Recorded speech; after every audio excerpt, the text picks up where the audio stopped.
2, starting up. Post-game live. Knicks lose in thrilling fashion. 114-110. James Harden drops 61 on the squad at MSG. He wanted his MSG moment, and I guess he got it. But, hey, man, listen, the Knicks fought until the end. What more could you ask for? Crazy ending to the game. We've seen Fizdale get tossed out. Shacked in a full moment by the Rockets. It looked like P.J. Tucker bet on the Knicks tonight. But, yeah, it was a crazy game, man. Welcome to the show. Salute to everybody. CP from Knicks Fan TV. My man Jay Ellis from the Nick of Time show. We got Schwinny in the house, posting and toasting zone. Schwinny, how you feeling tonight, man? What was your takeaways from tonight's game, bro? Oh, this is just all positive. Oof, it was rough, man. It was rough. No, there were a lot of positives to take away from that. A lot of, not even a lot of negatives. Just some puzzling choices, which I'm sure we'll get to. So you wanted to talk about? I mean, where do you want to start with this, man? Go ahead, man. Let's start with positives, though. Let's start with the positives. All right. So what were your positive takeaways? Let's get those out the way. Yeah. Trier, right? Like you had to start there. Yeah. He was great. He was fantastic. He had 31. He had 31, 10, 3 assists. But like the 31 points, it was like he was on 18 shots, and he just I don't know. He was like I don't know. I just thought he played it under control. I thought I don't know. I like look. He always ISOs, right? But it's like I thought he was getting his ISOs within kind of the flow of things for the most part. Yeah. When he had those bad possessions, they were like when he did his like stupid ISO kind. Right. There's good ISO and there's bad like the good ISO was there for most of the night. Seemed like after him and Timmy got into it, he kind of settled into his own a little bit. After Timmy called him out for being a ball hog, go figure. Yeah, but you know what? On that play, that was not an easy pass to make, and I think what happened is Hardaway needed to slow down because if you watched it, they showed the replay afterwards. I even said it like when I watched it at first, I didn't think he made the wrong play because I thought it was a really hard pass to make because Hardaway was so far up the floor that basically the defender was already between him and Trier. So Trier would have to throw like a perfect lob running full speed. And he's a lot of things, but he's not Jason Kidd. Like he's not making that pass. It's tough pass. He's not making that pass. So I was fine with that, and I was also fine with like Tim being mad because they came out of the timeout and it was like, it was over. It wasn't whatever, like we've all been there, man. I assume we've all played ball enough to know that like sometimes you just get mad about stuff. Like 2 seconds later you're like, all right, whatever, bro. Let's keep playing now. So I think it was fine. That just happens when you play ball. But yeah, no, Trier was awesome tonight. He was really, really awesome tonight. Like genuinely awesome tonight. Give credit where credit is due. ISO definitely had a nice bounce back game. Jay Ellis, we saw the impact of Frank once again. As soon as Moutier went out the game, starting in that second, that late first, early second quarter, Frank came in and was able to do some good things on both ends of the floor. Once Money Mitch came in, the two of them on the defensive end really got after it and kind of kept us in the game, man. He takes him out in the fourth quarter. Late in the fourth, about 4 minutes ago, he goes back to the Moutier effect. What did you think about the coaching moves down the stretch, man? Oh, man. Curious to say the least. Like, I commend Fizz, and I also kind of scratch my head a little bit because it seems like that group, the Fizz kids, I call them. Thanks, Matt B. Thanks. I'm back. I am back. Yeah, you've been going for a minute, bro. You've been going for a minute, man. Yeah, it don't seem like it was that long, but I guess it was that long. Yeah, you missed 2 shows, Jay Ellis. You've been missing a lot of time on the post-game show, man. T-shirt graphics now? Damn, you got new. Oh, yeah. The merch is open. Shout out everybody in the chat first and foremost. The merch is open. But, yeah, man, to your takeaways to the end of the game, what do you think about it? Oh, man, okay. So, basically, what was I saying again? I was talking about you love David Fizdale and you wanna marry him. Oh yeah. I do actually love David Fizdale, but I'm taken, so yeah. Nah, but what I was basically saying was that Frank had it going as the point guard. Fizdale takes him out, goes back to Moutier down the stretch. What did you think about those moves down there? Oh, I guess really what it was defensively, it seemed like the Fizz Kids second unit really gave the Knicks the punch they needed to get back in this game. They clawed back, got them down to 2. Fizdale rioted it, rolled them out, and then took out Frank and entered Tim Hardaway Jr. and Moutier. And I understand why he puts Moutier in sometimes because he's the closer and he's been closing, but he hasn't really closed in a long time. So it's like, okay. But then it's not a coincidence that once they came out, all of a sudden, like Harden seems to get what he wants out of him. So it's like, I wish he found time to get Frank back in at the end, because Frank had a pretty good floor game overall. I feel like his shot. I feel like he was scared to shoot this game though. I don't know if it was me. I felt like he was scared to shoot this game, but overall, we needed some ball movement, and he was able to provide us with that. So. Yeah. He couldn't hit anything tonight. Let's be honest. He couldn't hit anything. He couldn't. He didn't even. Honestly, some of his misses were like they're like, you know, misses were. They're like last game. I think he had 3 or 4 misses that I was like, oh man, they just went in and out. Like, you know, if you keep shooting like that, you know, today he was like legit hitting side rim. Yeah. He always looks like he's aiming his shots. He has no confidence in his jumper whatsoever. Yeah. Well, you can tell real quick when he has, because like there's like a half-second difference between when he just shoots it and then when he, like, you could see today he would have this, he had space, but he would take that like extra half-second to kind of like make sure he had the space. Yeah. And it was just, I don't know. It didn't look good. Didn't look good. Definitely tell. You can definitely tell. Like, as opposed to last game, I felt like when he was missing the shots, he wasn't scared to make. He wasn't scared to take those shots last game, even though he was missing it. Yeah. As opposed to today where it looked like he was aiming. Like, he's always looks like he's aiming those shots, man. But anyway, you know, listen, I thought the defense was all right. I thought his defense was okay on James Harden. Listen, James Harden dropped 61. Nobody was going to stop him. You know what I'm saying? Bruce Bowen, Scottie Pippen, nobody was going to stop this dude tonight. He wanted his Garden moment, and sadly we gave it to him. Ends up stealing the inbounds play on the not the inbounds, but they end up ripping Vonleh, who I thought was doing a little bit too much on that play, and ends up sealing the game with that dunk. So, Harden is just a beast, man. 61 and 15 tonight. Unreal, man. Unreal. But far and away the MVP of the league. I don't know. I was telling you guys earlier today, I never seen anybody drop a 60-piece that effortlessly. I don't know, man. I do feel like the refs kind of spotted him 20 in the first quarter. Oh, he abuses them. He abuses them. Yo, Harden plays like the dude in 2K that you want to quit on because he just knows every single nook and cranny of the game to cheat with. But like I can't even rationally discuss Harden because like, there are just fouls he gets that make no sense. Make no sense. He had a foul today. He drove into Knox, elbowed him in the face. Yeah. And he got the line. And Breen is sitting there like, oh, he's so crafty. He's so good. Breen was gushing. Breen was gushing. From the opening tip-off. Breen was open off of Harden, bro. Between him and Clyde tonight, that was the worst telecast. Oh, my God. That was the worst. Like, I don't know what. I have no fucking clue what telecast the Rockets are on. I think they're on, like, Fox Sports. Yeah. I don't know. South, like Texas or whatever the hell it is. Yeah. Like they could have been on that, and they would have Rockets fans would have known the difference. That was like the most ridiculous. It was an ode. It was an ode to Harden, man. It was an ode to Harden. I'm embarrassed. There were so many points in that game where I was like, oh, maybe I'll just mute this and put on music. Maybe I'll just put on Spotify, see what's going on. It was so bad. Like it was. I think that was actually more frustrating to me than Harden tonight, which is amazing because no player frustrates me more than James Harden to watch. That was Blake Green was on something tonight. Like, what was that? He had that thing with Trier where he was like, "Oh, I think his toe might have been on the line." It's like, no, dude. Yeah, that was pretty obvious. Yeah, like whose side are you on, buddy? Yeah, Jesus, what was man. That was crazy. That was. Yeah.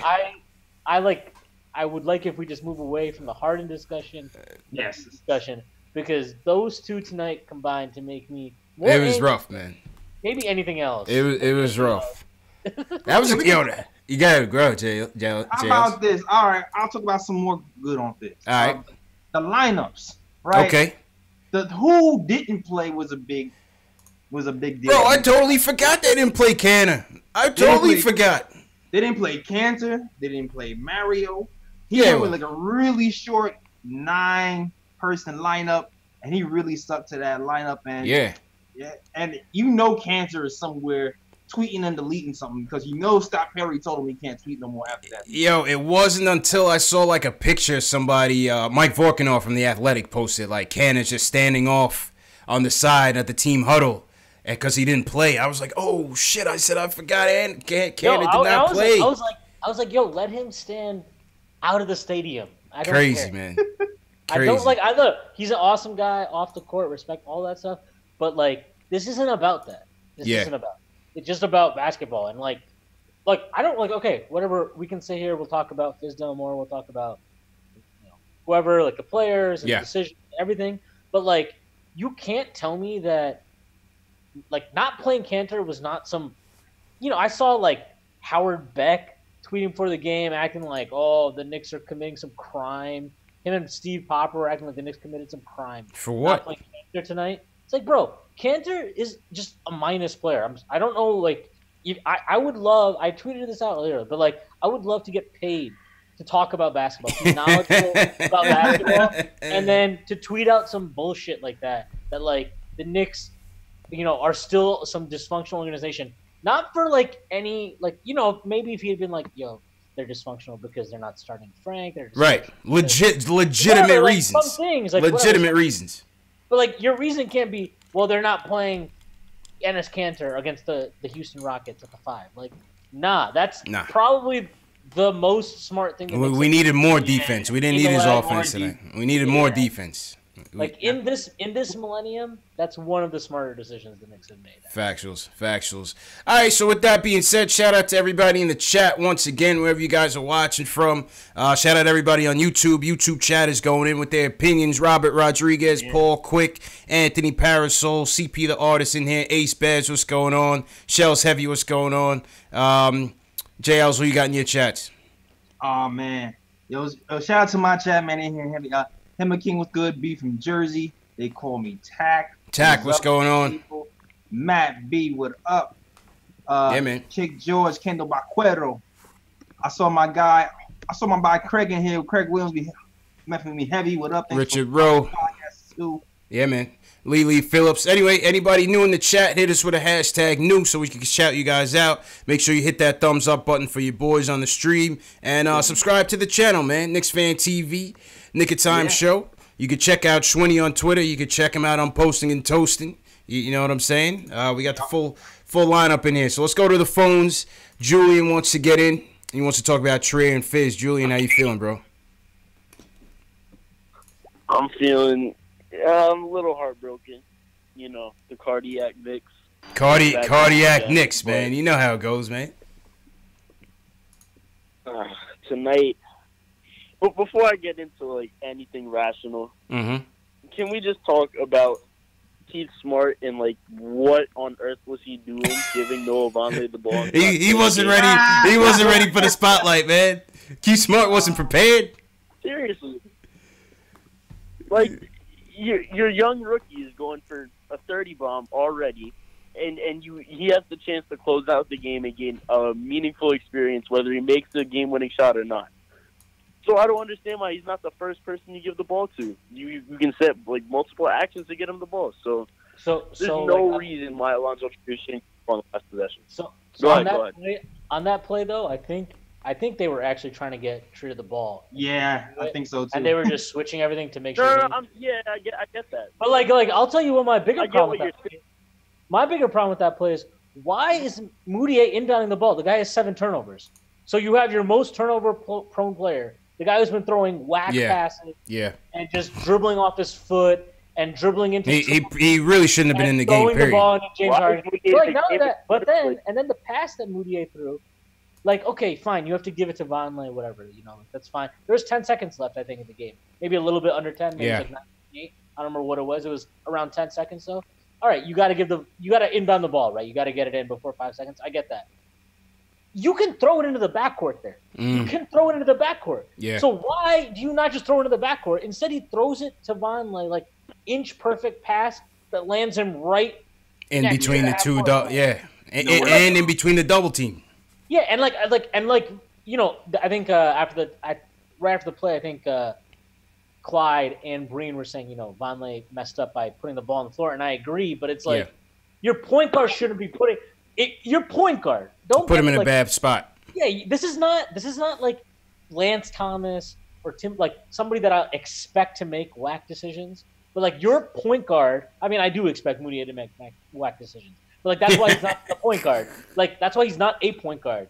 Your point guard cannot, in that situation, he can't put Vonleh in that situation. He put Vonleh in that situation, and Vonleh messed up, sure, but like he should have never been put in that situation. Yeah. And I also agree that look, I think they were trying to get the ball to Trier, but I also think what I agree with the caller at is that it looked to me like if they couldn't get the ball to Trier, the play was to get it to Vonleh and then for Moutier to get like a dribble handoff from him. Yeah. Go ahead, Julie. Yeah, I agree with that part of it. I do think it was pretty uncreative, but it was also like Keith Smart was an assistant coach who, you know, whatever. Like I'm not. Yeah, no, I get what you're saying. Yeah. Go ahead, Julie. Like, tonight, you know, James Harden, probably the most unstoppable player in our era currently. True indeed. And he's just he's so frustrating. I've been telling y'all about the dime drop for a while now. He did a video about the game against the Warriors. Basically, James Harden, you can see every single time when he gets into that between the legs dribble that he does for 10 seconds of the shot clock, the whole defense literally freezes and stares at him. Every single time they just freeze and they stare at him because there's no actions going on. D'Antoni's not that creative of a coach, so Harden's just getting to do whatever he wants with the ball, and he's a genius at whatever he does. Whatever he chooses to do, he just does it. The guy, you know, again, say what you want about 61 points, and, you know, that should be able to be stopped, but he's, unguardable. Especially in today's NBA when you can't touch the guy. It was, like I said, man, it was the easiest 61 I ever seen, bro. I've seen Jordan many times. I saw Kobe's. I saw LeBron. I saw even Steph's. You know, Steph's was easy, but this is just I couldn't believe he had 38 at the half. I couldn't believe it. Mm-hmm. You know. Yeah, no, but you make the rules like this, you're gonna breed, you know, the perfect, I don't know, Can I ask you a question? For a guy like Harden. Go ahead, Shane. How boring is it for you to watch James Harden play basketball? Not boring at all. To me, he's the most boring player in the NBA. If you're real, I don't think so. I think you think he's boring, Shwitty? Yeah, I think he's straight up boring. I think he's boring. I think they are boring. I think watching a team is he great? Is he great? Yeah, he's great. Don't take me saying he's boring, as me denying him being good at basketball. He's obviously great at basketball, no doubt about that. But to watch to watch a league be in this situation where we can legit just a team's entire offense can be give the guy the ball at the top of the key. I mean, how many times every time he's in the game, the possession is just him at the top of the key, and everyone watching. It's I can't watch that shit, man. I watched that Rockets Nets game last week, and I wanted to kill myself. It was just they shot 73s. The Nets shot I don't know how many. It was just at least the Nets play basketball. They pass it around, and whatever. Everyone's a little bit. I cannot watch this Rockets team. I can't. To me, that is just straight up trash basketball. Trash ball. I don't care. No. How many threes they shoot tonight? They shot total threes 44, 38. Yeah, the Knicks actually did a pretty good job of playing up on them. I thought, just not making them drive and stuff. But yeah, I mean, I felt like they could have made him drive a little bit more, but I agree. You know, inexperience, man, inexperience. All right, Julian, appreciate the call, bro. Thank you for the call. Yeah, I gotcha. All right, man. All right. All right, shout out Michelle Trier, ISO's auntie in the building. How you doing, Michelle? Shout out Sterling Gonzalez, Charles Reynolds. Never Lose 311. What's going on? All right, next caller is Ari from Manhattan. He wants to talk about ISO, and he's got a trade proposal for you, Timmy. Ari, what's going on, bro? Hey, what's up, guys? Good. What's up, guys? How are you? Good. How you feeling, bro? So, I'm feeling good. God bless Eric Gordon. I mean, what else can we say? That was a clutch three. So, PJ Tucker bet on the Knicks. Closer to the ultimate goal. Mm-hmm. I actually bet my buddy $50 that James Harden would score more than 50 today, and I actually won. But that's how confident I knew he was going to torch the Knicks, especially after the comment he said. But regarding the game, very, very happy with what I saw from ISO Zoe, honestly. The thing that, a lot of people, I know Frank is the polarizing, guard, right? But, like, the difference between my opinion of Frank and my opinion of ISO, like, 'cause ISO's been struggling a lot, like, obviously. But if you look at the eye test, forget about these analysts, look at the eye test, you can see that ISO Zoe could ball. Like, that dude could play. Now, obviously ISO Zoe is an isolation scorer, right? And his biggest weakness is, facilitating and making plays, right? And Frank, for example, his defense is what he was good. And I honestly thought that he did a pretty decent, believe it or not, I actually thought he did a pretty decent job on Harden. I think Harden got a couple of soft calls on Frank, which I didn't necessarily agree with. But the way I look at it is I think ISO Zoe has a better chance of developing into a playmaker than I see Frank developing into, like, an offensive threat. You know what I mean? And that's what I see. But don't you think they just play well together? Wait, go ahead, Shwinny. Go ahead, Shwinny. What's your question? I actually agree with a lot of that, but, like, to me, I don't see that. Like, that's not a problem. That's why the last few games they've been playing together. It's been great. It's been good because Frank, like, right, Zoe has it rolling. The New York Knicks are presented by. But that wouldn't happen. That doesn't happen with Moutier. Like, you saw it at the end of the game. At the end of the game, it just turned, like, the only time the Knicks got anything going offensively is when it, when they would get a turnover and they would get on the open floor, or, like, Moutier would just somehow maybe not turn it over and create. Like, it was just a one-on-one thing. So, like, I think right now, like, it's good. I agree with you. I think like Trier, he dropped 31 tonight. Frank could, if you gave him the ball every possession and were like, just shoot, he would not get you 31. He would not get you 31. And I agree with that. I don't know. But I also think that if you put Trier on Harden for the entire game, I'm pretty sure. So what happened is when Frank first came in, they ran like 3 straight possessions where Harden, because Harden gets the ball every time. They just ran 3 straight possessions. Harden got the ball and just went at Frank. And I think on one of them he drew like a BS foul. One of them he horrifically missed a step back 3. I think he missed 2 step back 3s really badly. And then after that, they just kept calling for screens to eventually get Frank to switch off of him. And like that's the stuff that like I agree. Like, I mean, I don't think Frank had a good game offensively necessarily. I don't think it was him not making shots. Obviously, always makes it look worse than it always will be. But like he had 6 assists, right? Like that's not nothing. It doesn't mean I'm saying he had a good game offensively. But like if you just combine that stuff with like him playing good defense and Harden, that does mean something. And like basically that's the stuff that like Marcus Smart will do. And people praise him for that endlessly. But, like, why is that? Because he's on a good team. Like, Frank will be fine on a good team. Right. If he was doing the same stuff right now, but on a team that wasn't terrible, people would appreciate what he brings to the table more. So, to me, the issue is, like, yes, Frank needs to develop offensively for sure. But the other issue is just we suck. And, like, we need to get better across the board so that players like Frank or even like Dotson is another, like, a better example maybe because he actually does hit 3s consistently, but like you don't see how effective he can be because of how bad we are, That's what I think. That's what I think in terms of Frank. Go ahead, Jails.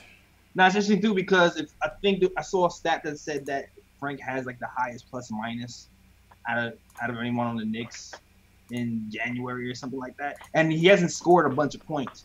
But really, all he's doing is recognizing who has the hot hand and passing him the ball, and he just moves the ball. He takes his opportunities when he can, and he plays defense, and he ends up with the highest plus minus. And then, when he gets away from him offensively, he's gonna take him out. So I mean, pretty much there's a role for him, just like Sweeney said. There's a role for him here. It doesn't have to be Kyrie Irving. And even if when we eventually get like another point guard or something, he can be a nice piece for a winning team. Pretty much. No, I agree. First of all, I agree with everything both you said, especially the new gentleman. I don't know your name, but I definitely agree with everything you said. Sweeney, yeah, I agree with everything you said. Now, the only thing is that we're trying. Like, listen, we're trying to win. Like, I believe. Like, I don't. We need to. So this is the thing. I've actually been thinking about this.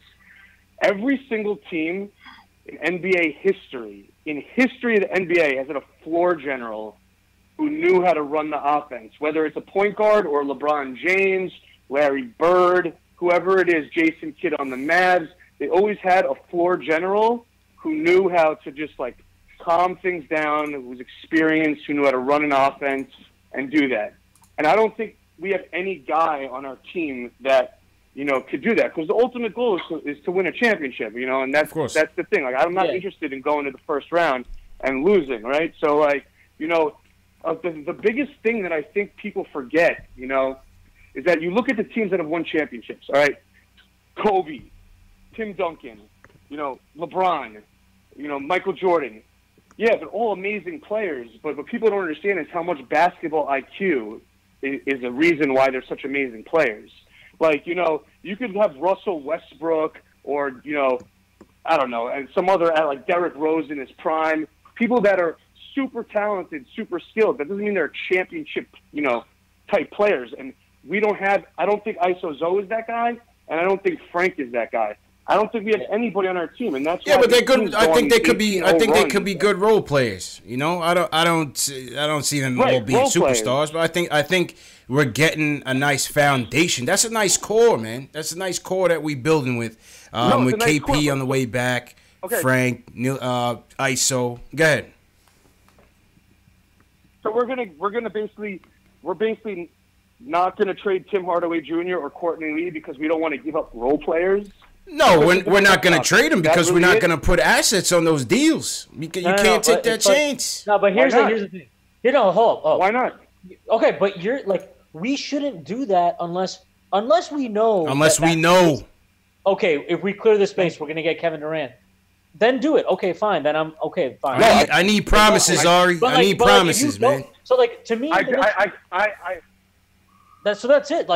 You can't say. I don't think the Knicks are that. I don't think the Knicks are that stupid where they would be like, if they knew right now we are 100% getting Kevin Durant.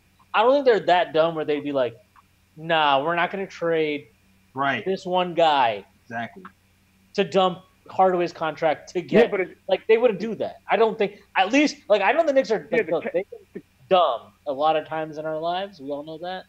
I don't think they're that dumb. Go ahead, Art. Okay, so first of all, the cap space, it's not like you clear cap space and then if no free agents come, it's a loss. The problem is when you free cap space and then you decide to sign Tim Hardaway Jr. to $17 million a year because you didn't get anyone else. You know what I'm saying? It's about spending carefully, right? And I agreed with what Jay Ellis said two episodes ago, basically, when he said you need to try to clear two because it's not a guarantee that one person will come. You got to clear two. And listen, let's say we do clear one. Let's say we clear two. Either way, if we clear the cap space, and let's say we don't get anyone, okay, big deal. We don't get anyone. So we'll wait till next year. Or Anthony Davis is going to get traded in the year after. JL's jumping. Whatever happens, as long as you don't spend it. I hear that, Ari. Go ahead, JL's. I know JL's got my back on this. I know JL's. Go ahead, bro. I'm sorry. I really don't. I'm sorry. Go ahead, bro. I know we had to clear two. All right, I did say that, but I'm not attaching assets. We're still. Listen, I remember the beginning of the season. Remember in the summer when everybody was talking about we were in the asset collection part of the rebuild, and we're not going to attach assets for listen, at this point of the game, for us to be fiscally responsible long term, we need cheap talent. Cheap talent are young players, first, second round picks. You have to kind of hoard all those guys before you can start making a move like that. Yeah. And right now we're in a hoard mode, dog. And like I know for a fact, you are right. I did say we have to clear 2 max contracts. I mean, get clear contracts for 2 free agents for anybody to come here, because I don't feel like anybody's coming here dolo. Me personally, I don't feel like it's happening. That makes sense. But I'm still not attaching contracts, right? Because we're gonna find ourselves in the same position where we're gonna have all these big name free agents and then nothing to fill it with. You're gonna have old veterans. We'll have like a 2-year window to win something, and then we have to start over. Yeah. And appreciate the call, Ari. I just want to move to the next calls because we got a lot of callers in the queue. But I'm going to put you on hold, Ari. If we get through the calls and you want to jump back in, feel free. Next caller is Q from Brooklyn. He wants to talk about overall state of the Knicks. Q, how you feeling, bro? How'd you feel about this game tonight? What'd you think about the game? What's up, fellas? How you feeling, bro? Yeah, man. Man, I'm torn, man. I'm feeling torn. I said that in the chat. You know what I mean? I didn't know whether I wanted to tank this, whether I wanted the Rockets to just get a solid win, whether I wanted the Knicks to win. I was pissed off at Mike Breen and Clyde, man. We need a state of the Knicks address, man. We need to find out who's Knicks fans, who's not. What's going on, man? Because I'm sick of Mike Breen and I'm sick of Clyde going for these superstars and loving these superstars. Gushing over these guys, man. Gushing, man. Before the game even started, man. Oh, man, it was nauseating. I thought I was watching a Rockets game. Yeah. I thought I was watching a Rockets game, man. And you know, CP, me being in Texas, man, you know it's tough for me down here because it's just, man, it's painful, man. So I'm sick of this, man. But, you know, let me get my mind right, man, because I don't want to be ranting the whole time. I know what we're doing. We're not getting superstars. We're not. We need to get away from that. Also, at the same time, the Knicks are going to build via the draft. They're going to build via not free agents, but get, you know, a couple of lower-level free agents and try to kind of build the players they already have. I could tell. I've seen this before, you know, so it's one of those deals where it's going to be so frustrating because we're going to go through this again next year.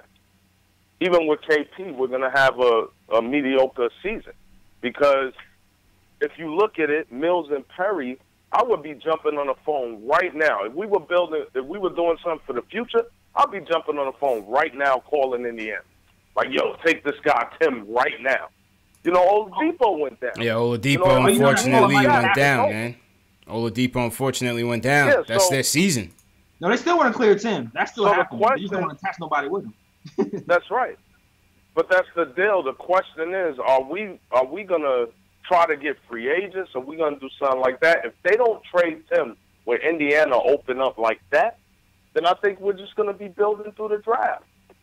And we're just going to rely on developing Trier, developing Knox. I'm sick of seeing Knox not touch the ball in the last quarters. I'm sick of that, man. I love Trier. You know, much respect to Trier. I love this game. You know, how he does his thing. But I've been through Melo. I've been through all these ISO players, James Harden. Srini was right. Srini was right. I coach basketball, man. And I don't want to see one guy dribbling the ball all damn day. That's horrible basketball. Houston is boring to watch. I big up him on that. This guy knows what he's talking about. Oh, yeah, that's my guy Q, man. That's my guy Q. Yeah. Nah, you know what? It's just not sustainable. We saw it last year, man. It's just not sustainable. And he's going to burn out. He's going to burn out. It's going to be interesting to see what happens when CP3 comes back. But that team is just not built to do anything, man. They're just not built to do anything. Fellas, I need y'all to set the Knicks Nation straight, man. Something, man, because it's painful to look at the chat. It's painful to look at Clyde and all of them. What are we, Knicks fans? Dudes is going right through Vonleh.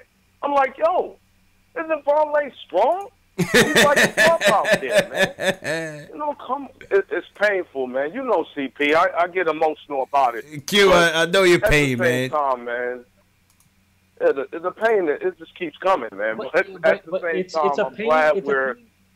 It's a pain that comes because what you're saying, right, what you just said, like, oh, there's somebody that goes through Vonleh, right? Like, what? It's easy to go through a guy if you get a head of steam, right? Like, there's no defense at the point of attack unless Frank is in or unless Dotson is in. Tim ain't stopping anybody at the point of attack. Moutier isn't stopping anybody at the point of attack. Yep. Trier is like actually he's not a terrible defender. He's not stopping anybody at the point of attack, right? He's like a good if he's your worst perimeter if he's your worst perimeter defender, then you're fine, right? Like then you're fine. But he like when he's in a lineup with Tim and Moutier, he's your best perimeter defender. That's not fine. That's a problem. That's a problem. And like horrible, until I'm telling you this. I have been tweeting about this. I've been talking about this nonstop. Since Jeff Van Gundy, all we have fucking had are coaches that have... Hey, family show, Sweeney, family show. My bad. It's all good, man. You haven't been here in a while, man. You haven't been here in a while. I'll let that one slide. All we've had are coaches... All we've had are coaches that talk about defense. They talk about the 90s Knicks. They talk about John Starks. Yes. You can talk about that all you want. But show me.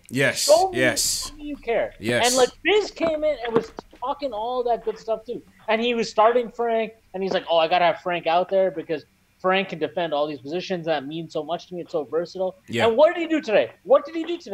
He didn't find a way to keep Frank on the floor. He was like, "Oh," they asked him about it. I tweeted at all the beat guys. I tweeted all the beat guys in the game when they got Frank, and I was like, please ask Fizdale after the game why he took out Frank. Mm-hmm.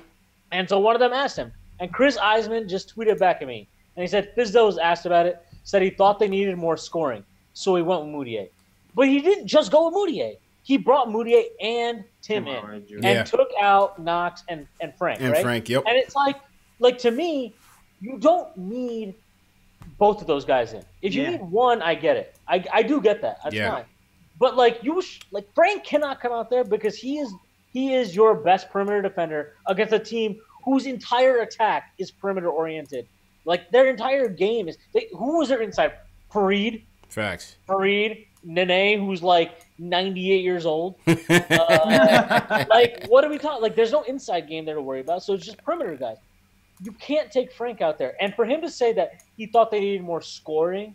So he went with a guy who couldn't dribble the entire night and was dribbling into triple teams. And Fizz comes off. People knock me for knocking Fizz, but I just feel like sometimes he just speaks like a politician. Sometimes, man. He is. That's the thing I'm leery of. And you can try and tell me that it's about tanking and all that stuff, but like if he was tanking, he would not have put Mitch back in the game tonight, and he put Mitch back in the game tonight, so he wasn't tanking. So don't tell me he's tanking.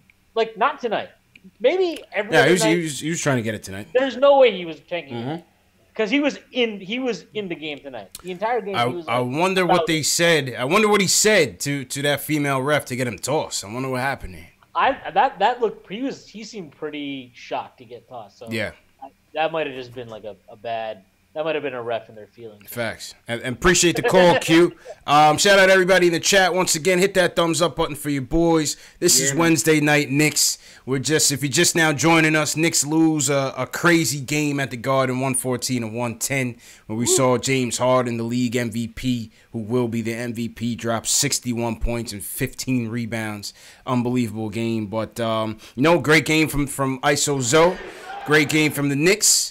Janati Killaminute, thanks for the subscribe. Subscribe to the channel if you haven't already. Jay Ellis, some news from the Canner standpoint. Oh, yeah? Looks like this guy's a goner, man. He was asked in the locker room what happened tonight. He basically said, hey, if they're going to play me. What they're doing to me is messed up. And he said, if you're not going to play me, get me out of here. Your thoughts? Your thoughts? Who didn't see this coming? Raise their hand. Yeah, it's over, man. It's over. The writing is on the wall. We all knew it. The last time he hardly played, he came in after Luke Cornett twisted his ankle, and he was already kind of saying that he's gonna talk to his agent about getting out of there. It's over. I just wish that it wasn't so public to drive his price down, You know what I'm saying? Because Yeah. you know how that goes. But once you start making public comments, people start trying to lowball you for offers. Yeah. And until he gets bought out. Yeah, until and that's what's gonna happen. It's gonna be a buyout. Yeah, and I hope we can still get something, a second round or something for him, so he can flip it into something else. But I'm not surprised, man. It's time for him. Shawnee, what's your take on the whole thing, the whole saga?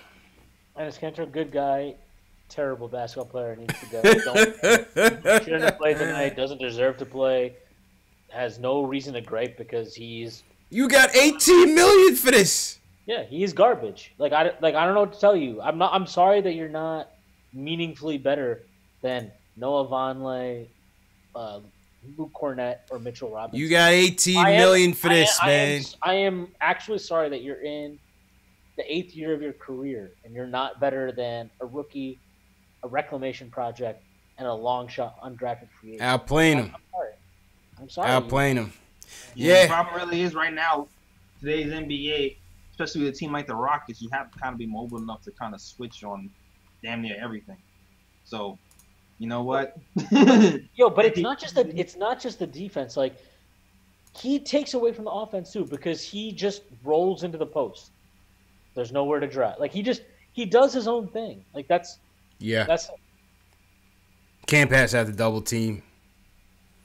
Can't defend. Yeah. I like the guy. He's obviously not a personal thing at all. Not a personal thing. Like on a human level, obviously, I think we feel for him. But this isn't about that. Like this is about just the Knicks and basketball, and like that's it. Facts.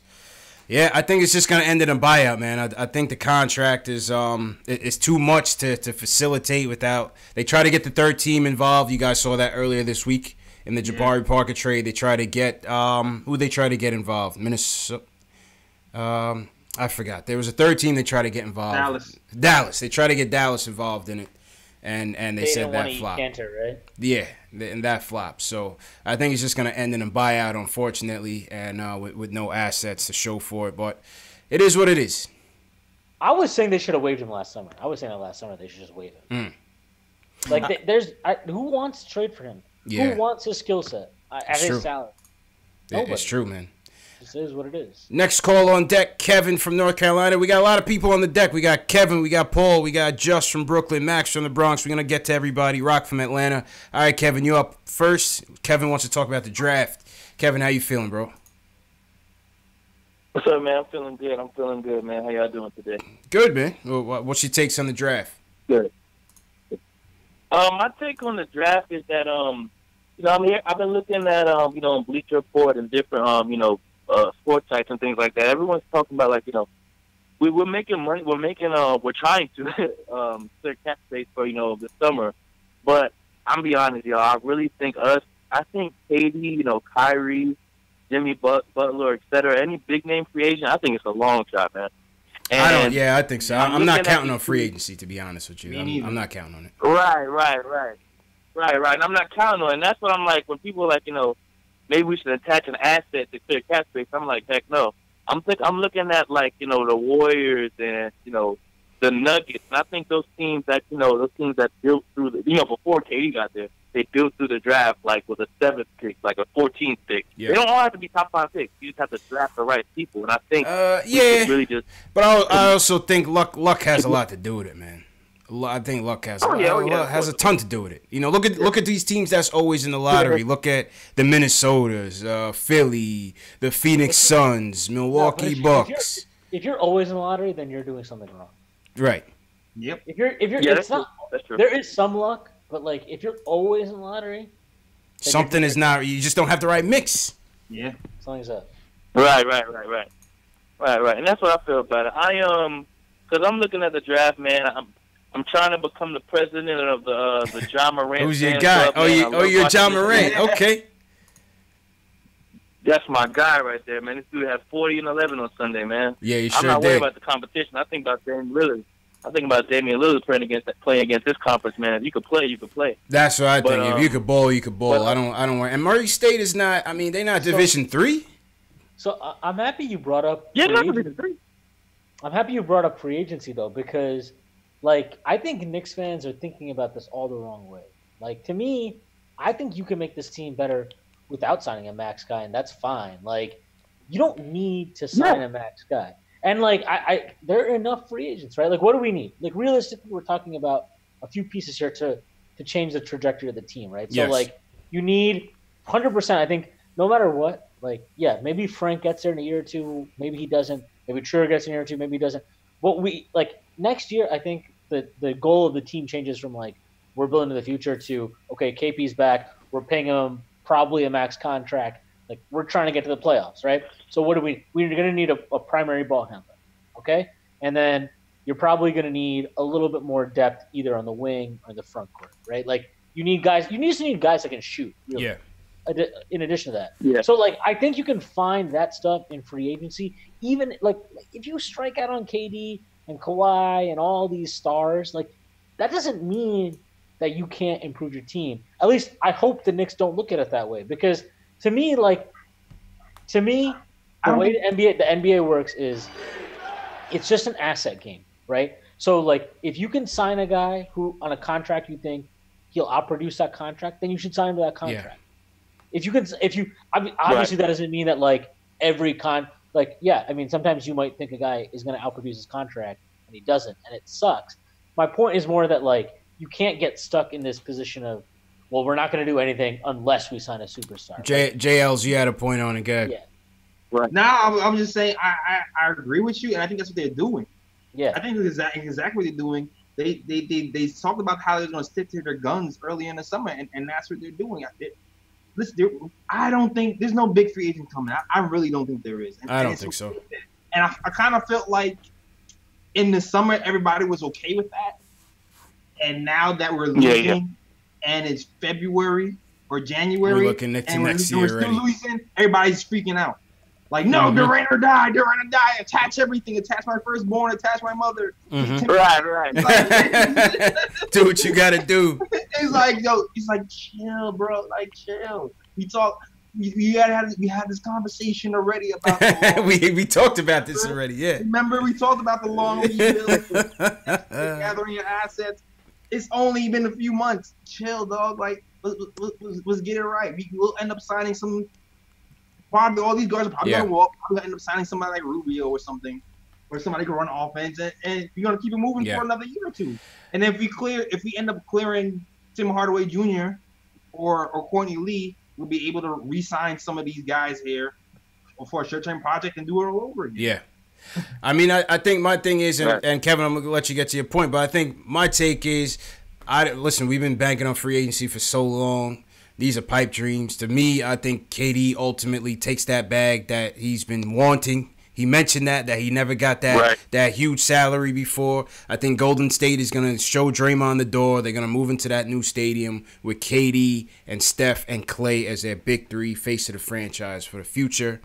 And where does that leave us? That leaves us still with a good core that we building with, man. KP, Frank, Dotson, Kevin Knox, Mitch, ISO. That's a nice little core that we building.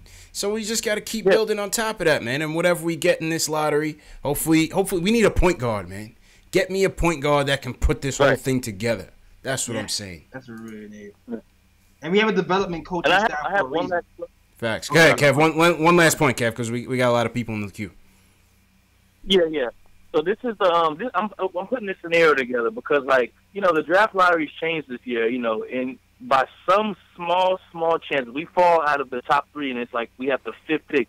Would you be willing to attach our number 5 pick with Frank to move up to, like, top 2? Because I do that in a heartbeat. I'm not sold on Frank, man. I'm sorry. But what y'all think about that? Probably go. Who are you going to draft at 2? I'd assume Zion would be off the board at 1, so I think John Moran would be there, and I'd package Frank with him in a heartbeat. What y'all think about that? I mean, I wouldn't do it because I don't believe in Morant to that level. But if you believe in Morant like that, then, like, yeah, that's a fine trade. I don't know, like, I can't. That's all I can say. Right? I don't believe in Morant that much. I don't think, like, if that was Luka Doncic, then I'd be like, yeah, let's just do that. Shit, we should have done that last year. Yeah, like, that would have been. We should have done that last year. But I don't believe in Morant to the level, which isn't to say, like, I think he's a bad prospect or anything. I think he's a good prospect. Yeah. Okay. I just don't. I don't. Yeah, that's it. So but if you believe him like that, like, yeah, that's a fine trade. They should definitely do that. If they have a conviction, I've always said this. If you have a conviction about a player, like especially in the draft, like for example, I'll give you an example. This isn't to make myself sound like a genius because I've had terrible takes on players too. But like when Jamal Murray was coming out in his draft, we didn't have a pick that year, and I said I was like, yo, I would trade a future pick unprotected to any team that is willing to draft him for us and trade him to us. I don't know if that. I mean, I don't know if that trade was even out there. But I'm just giving you an example. Like, if you believe in a player's upside that much, you should be able to. Like, Dallas did it last year, right? Yeah. They believed in Luka so much they were like, yeah, screw it. We're going to give up a future. We'll give up a future first because we think he's worth it. If you believe in a player like that, you should do it. But I mean, the Knicks believe in Ja Morant like that, yeah. Okay, but I mean, you got Jails. No, I just want to ask him. What do you feel like is keeping you from believing in? Me? And Morant, yeah. I mean, I just like, all right. First of all, I haven't like studied him deeply, so this is just my surface level observation. I don't think his defense is good at all. I don't think that he's also playing against I think there's 333 teams in D1. I think they have the 329th worst. Like their difficulty of schedule is 329. Oh shit! They're basically playing a bunch of nobodies. He's putting up numbers, but I would expect him to put up numbers in that situation. I don't think his jump shot form is very good. I'm not sold on his percentages translating in that context anyway, in terms of pull-up jump shooting, which is a pretty critical skill, obviously, for a primary ball handler. There's just a lot of things there that I'm not totally sold on. Like I said, I think he's like, if he got taken number 2, that's fine. I think he's arguably worth that. Mm-hmm. I don't know if I'd be willing to give up a 5th pick and Frank. Yeah, I wouldn't do that. That's what I'm saying. I'm not that he's not worth the number 2 pick. Yeah. More that is he worth 5 and Frank or 5 and something? Like, I don't know. Yeah. That to me is a little bit different. No, I want a point guard, but I don't think I would do that. I don't think I would do that, JL. So to give up 2 assets to get him. Because I want Drew Holiday. I think AD is going to ask out, and I think we should, if we're not in on the AD stuff, which I don't. You like Drew Holiday? Interesting. That's a good point. I think we should go with Drew Holiday. That'd be nice. Drew Holiday, he'd be a New York baller. Is he a free? He's a free agent as well next season? No. We got to trade for him. You have to trade. But for him. I would trade a future. Like, all right, think about it. What did Kawhi go for? Right, he went for DeRozan and Danny Green. Yeah, and they gave Danny Green in that trade. So Toronto got a lot in that deal. And they gave up DeRozan. They gave up our pick. Jakob Poeltl, our pick. And like a top 20 protected first. Yeah. Right? So I think if they trade Anthony Davis, at that point they're basically in like full on. They have to rebuild mode, right? They're in full on rebuild mode, and they don't get fans with Davis. They're not going to get anybody without him. They don't make money. Like, they're going to be all about slashing costs.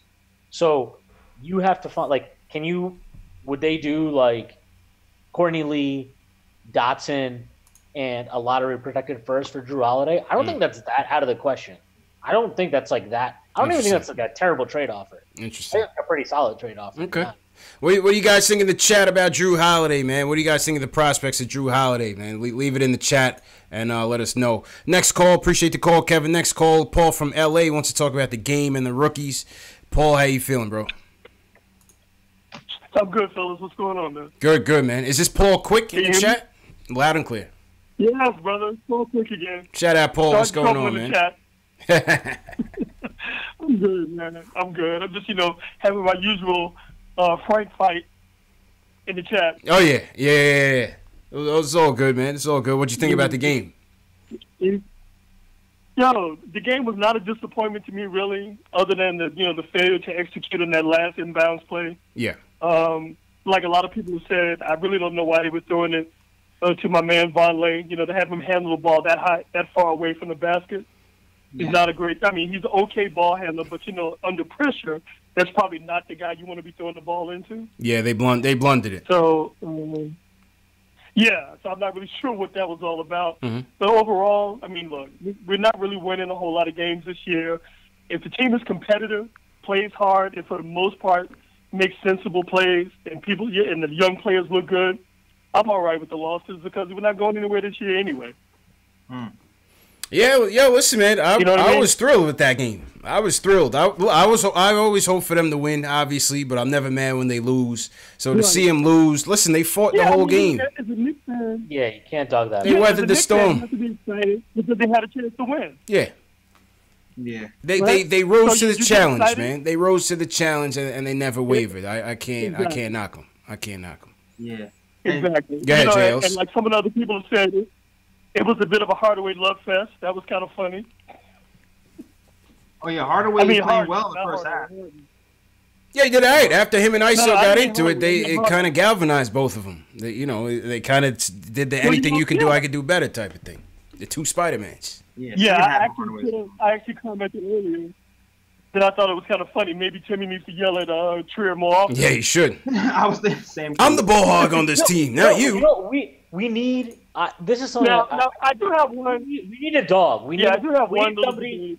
We need somebody in this team that's willing to get in people's faces. Like Absolutely. I don't know if Timmy is the. Like, I don't mind when Timmy does that. People get really upset about that stuff, and like I do understand when people get mad about Timmy getting mad about somebody else's defense. That's funny. That's the funniest part. Yeah, I get that, but we do definitely need somebody in this team that's consistently willing to like get in people's faces, because that's fine. Like, it is fine to get upset during a game as long as you don't hold that, like you don't take that with you beyond the game. It's fine.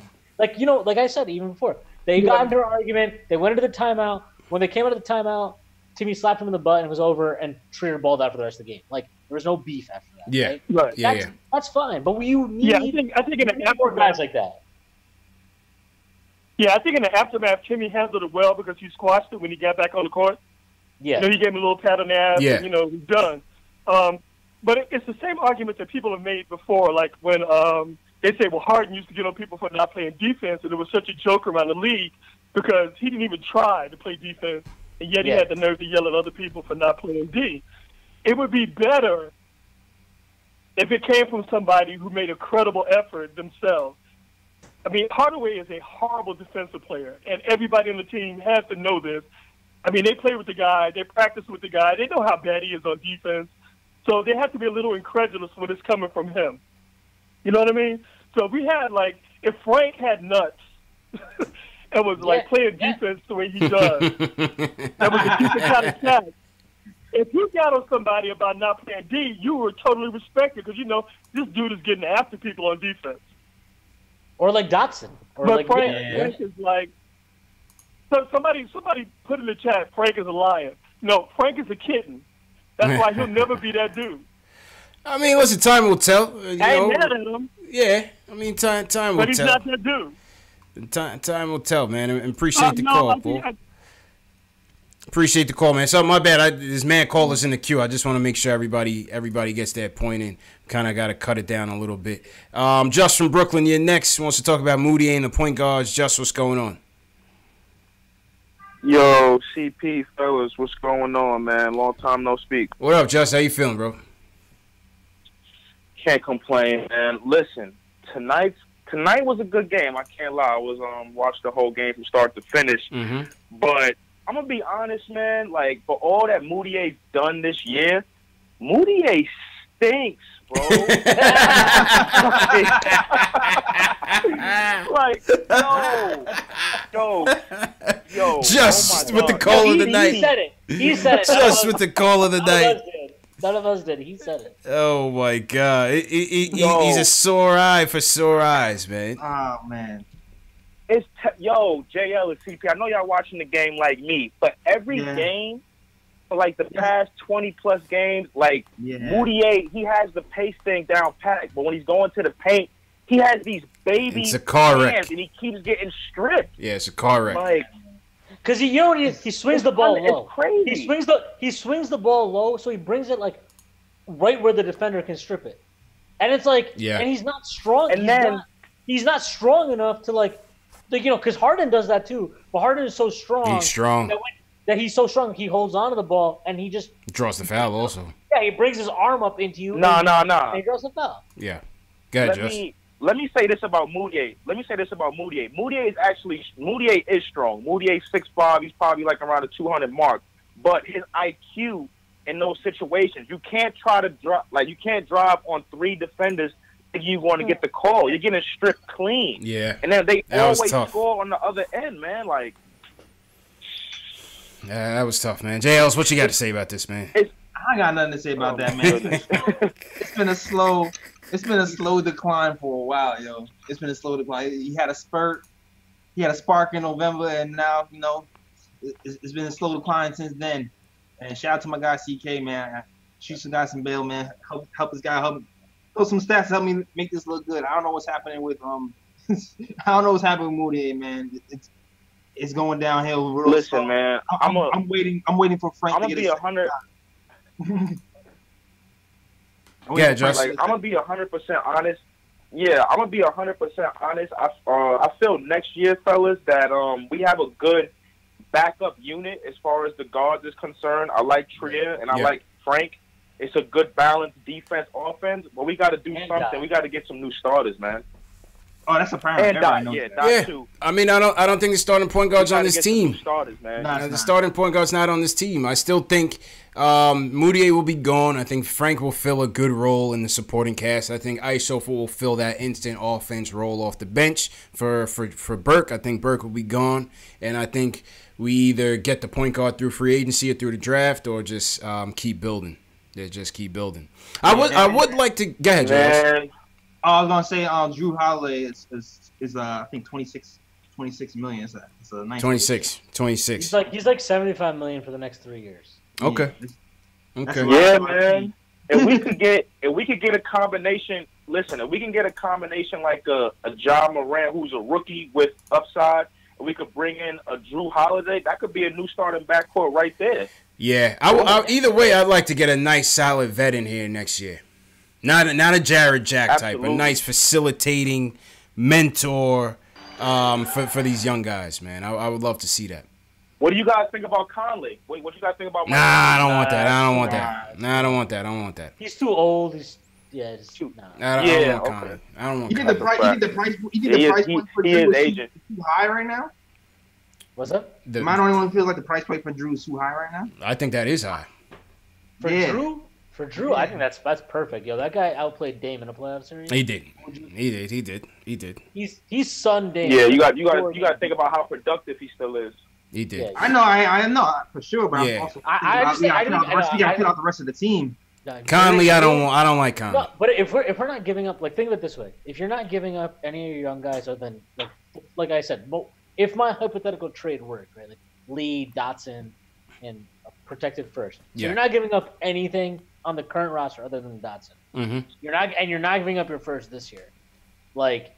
So you're not like more. For a trade like that, I would definitely consider it. I like. There's obviously a point where I'm not saying like we have to get Drew Holiday or like I'm gonna riot, but you're just throwing it out there. I get it. Yeah. It's just that's a trade I would do. I guess that's a better way. I feel like if we do get Drew Holiday, it wouldn't be next season because I don't feel like we're even thinking about trading any first right now. Yeah. I feel like we do get Drew Holiday, it's going to be later on. It's going to be 2 seasons from now. I just don't know how long they can wait to, like, if you give Porzingis the max, I don't know how long you can wait.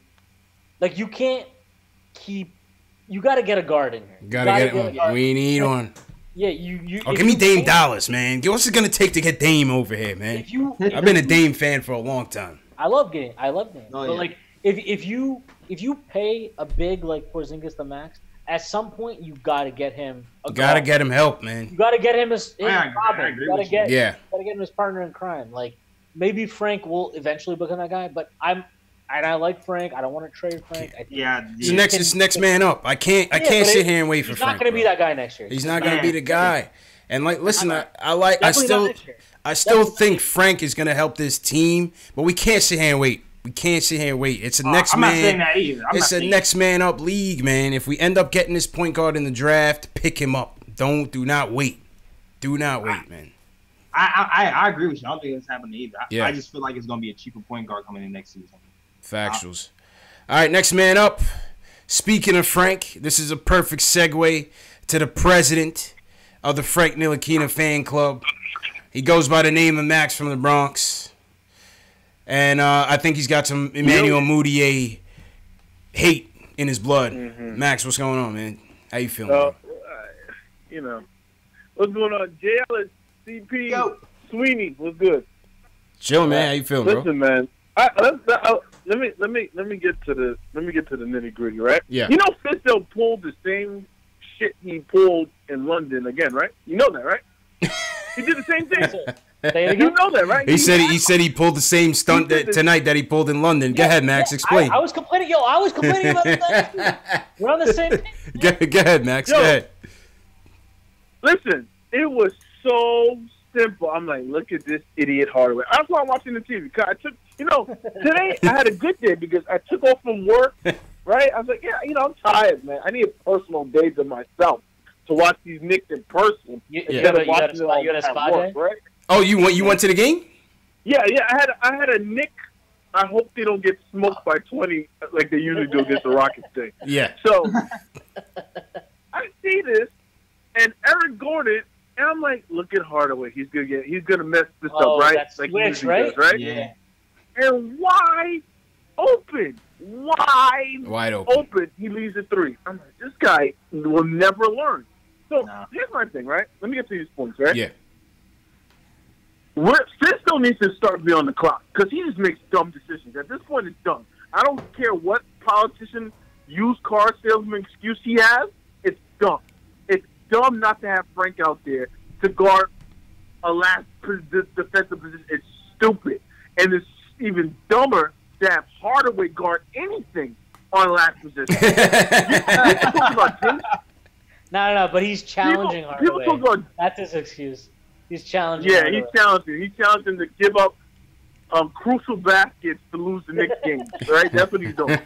So, now, no one knows. There we go. Yo, Sweeney, you haven't been on here a while, right? It's been a minute. Jay Allison, CP, we came up with something called the Greg Popovich rule, right? So the Greg Popovich rule is, would Greg Popovich ever do what Phil What would Greg Popovich do?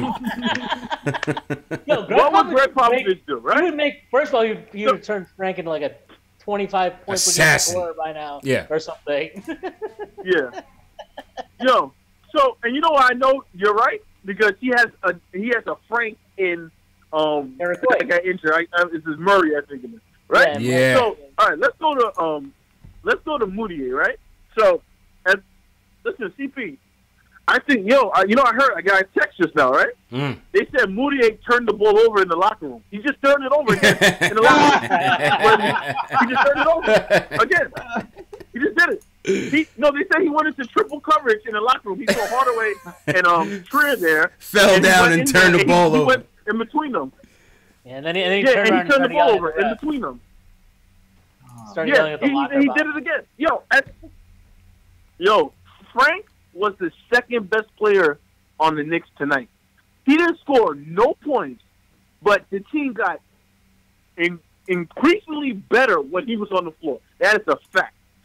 Listen, I don't even think Harden really scored at him like that. To be honest, I watched every possession because I'm a Frank fan. I'm El Presidente, bonjour. Of the Frank. He just said French and Spanish in one take. Go ahead, Bags. You're the man, bro. Go ahead, bro. Yeah. He did not score him like that. He had, it's difficult to score on Frank. It's a fact. And James Harden, as great as he is, and as much foul shots he did, but he scored all them points with Hardaway. Why would you have Hardaway and Mudiay on James Harden? How dumb can you be? Yeah, he torched Timmy and Mudiay. Well, see what they were doing. But they were forced. Like I don't blame that so much on the scheme because when Frank was in, he was on Harden and they were just running so many screens to get him off. Like that was, I get that. But I agree with you. Like when Frank wasn't in the game, like why wasn't Frank in the game? Like he should have just been in the game every time Harden was in the game. That should have just been like his assignment. I thought that's what I wanted to see, man. Like give him the challenge. And, let Frank shadow this dude. I just want to throw this out there because it's the third straight game. I've been randomly tracking this for 3 straight games. But this is the third straight game where our bench has had more assists than our starters. So our bench today with Frank and Trier had 9 assists. Our starters had 6 assists. We had 15 assists total as a team, which is, like, I don't even want to get into how pathetic that is. Yeah, man. Not only that, too, I have to admit this, right? And I'm going to be in the minority in this one. Trier had a good game scoring-wise, but he did a lot of dumb shit today, too. He had the Moody disease. It's going around in the Knicks locker room. It's dribble in between defenders on their feet. There's a disease going on. They got to get it fixed because they have a disease going on where, I don't know, they have tunnel vision, and they just, you can predict Trier's turnovers before they happen. That's how confident I am. What this guy needs to pass the ball. But it was funny because Hardaway's like, wait. Hardaway's like, whoa. He's yelling at him for not passing the ball. Hardaway's the king of shooting, going on a 3-1 fast break, shooting a contested 3 like an idiot. He does this all the time. So he has some damn nerve to complain about Trier shooting the ball. You know what I'm saying? It's like, that was pretty funny, man. Fisto needs to get on his job, man, because I don't know if he's going to last those 4 years, man, because that politician talk is not going to work with New Yorkers for that long. You're going to start to see 2-3 zones, all these dumb stuff he do. He cannot be doing this, man. Yeah, Go ahead, Jails. Appreciate the call, Max. Go ahead, Jails. Now, I'm going to say this because, actually, like, I'm not even mad at Enos right now because I just kind of took a peek at what Enos was saying. Mm-hmm. I kind of blame this on Fizz, dog. Like, because in what way? Fizz was not straight up with Enos from the jump. He was playing politician with Enos, and that's the problem we have from the 2 weeks ago when Luke Cornett was coming back and Mitch was coming back. They put out something that said, you know what, we're gonna experiment with a 2 center lineup, and I was sitting here like, what? Like what? So that doesn't seem really like, who are you gonna sit? You're gonna sit Von Lay to have a 2 center lineup? Like who are you sitting? Didn't really make sense. It didn't really make sense. It didn't seem realistic. I feel like he's trying to keep everybody happy. And then I'm reading the quote from this morning. Enos said that this morning Fizz told him that he was going to start. Oh, today? Yeah, I just read that on Twitter. Wow. But like, you're allowed to change your mind. Yeah. That's true. You are. I mean, he's getting paid $18 million a year. It's not like he's some vet min guy like it's fighting for his career. This guy is on $18 million a year. He's already made $54 million the last 3 years. Like he's probably made in his career close to $100 million already. So he's not exactly like I'm all about his battle against Erdogan. That's fine. I'm good with that. Like, awesome dude. I don't feel bad for him when it comes to basketball because he's been sitting there all year throwing out passive aggressive BS on Twitter. He's not been a team player. He's as soon as he gets the ball, he's just in the post. He's just like he'll set a screen, right? He likes to set a screen, but not actually set the screen and immediately just run into the post. I legit saw a possession. I saw a possession this year, which I'll never forget. I think I'll try and find it if I still have it clipped, and I'll tweet it out after this. He had a possession this year where Moutier was posting up. Cantor threw the ball into him from the perimeter, right? Because he was posting up. Throws the ball into Moutier, and then runs in right next to him to ask for the ball back for a post-up. Like, I'm sorry. Like, I don't care. I'm so done with this guy about how he's being – like, if he's as good as he thinks he is, right? If he thinks he's as good as he thinks he is, how come 29 other NBA teams have zero interest in training for him? It's a fact. Yeah. Like, you suck, dude. I'm sorry. You're not better than Mitch. Like, you're not better. Like, if Mitch could just stop fouling, you would never play, first of all. You just would never play. That's true. You're not better than even like Von Lay's little 6'9" shrimp butt getting kicked around at the 5. You're probably not even better than Cornette at the 5. Yeah. So, like, what are you? You're a nothing player. He's just not impacting. He's just not impacting the game the way this game is played these days, man. He just doesn't have that positive impact on the game. But it is what it is, man. I'd like to see this thing get cleaned up. I thought after the Noah thing we were done dealing with all this drama. But he's the last one, man. He's the last one. All right, one more call before we get to the player ratings. Rock from ATL, he wants to talk about the effort of the team in the last couple of days. Rock, how you feeling, bro? Fellas, I'm good. How's everybody? Pretty good, man. What's your takes on tonight's game? I thought the effort was good. I thought they played hard, especially in the first half. And then I saw that third quarter slip coming, especially because it was still so close at the end of the half. But they fought back, and it was an encouraging game to watch. And I know a lot of people are giving that Moutier hate, which is normal. But if you look at the last few plays, if it wasn't for Moutier driving and getting fouled and going to the line, he gave us the lead. Yeah, he had bonehead turnovers, just like everybody else. Yeah, 7 turnovers on the night. Exactly. You know what I mean? But my thing is, look at Tim Hardaway with that defensive play when we were up. You guarding James Harden with your back to the man with the ball. Eric Gordon shoots the ball instead of you switching and just turning and putting a hand up. And then so that way you can play the man with the ball. You don't even know whether he's driving or shooting or not. So I felt like it was a dumb play. But then with the last play, when we're down by 2, I know Trini was saying that you can't about Moutier on that play, him throwing the ball in. If number one, Fizz was not out there at that time. He had already gotten ejected. So with that, even the play before when Tim had the bonehead play when he didn't turn around, Fizz had already gotten ejected. So that's why Frank wasn't out there. Smart was coaching at that point. But I felt like once you threw the ball in, that is up to Noah Vonleh not to dribble the ball. Yeah. That is not your job. That was a big at mistake. That point. That was a big mistake that he made. You have to hold the ball. Yeah. Wait for the guard to come get the ball and then use the 9 seconds. Yeah. Once you dribbled, you made yourself vulnerable. Yep. And they saw it. They saw the blood and they ripped him right away. Right. I agree with that. But my point with that though was that Moutier should have never put him in that position. Like even if you're going to throw the ball to Vonleh there, you know you can throw it in the backcourt. So just throw it in the backcourt. That way he's not crowded. He threw it to him basically in a corner, right? Threw it to him in a corner.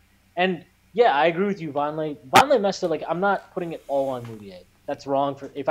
If I suggested that, I was wrong to suggest that. I wasn't trying to do that. But to me, he has to take the majority of the blame there because you expect your point guard, your primary ball handler, the guy that is inbounding the ball there, he's inbounding the ball because you expect him to make the high IQ decision.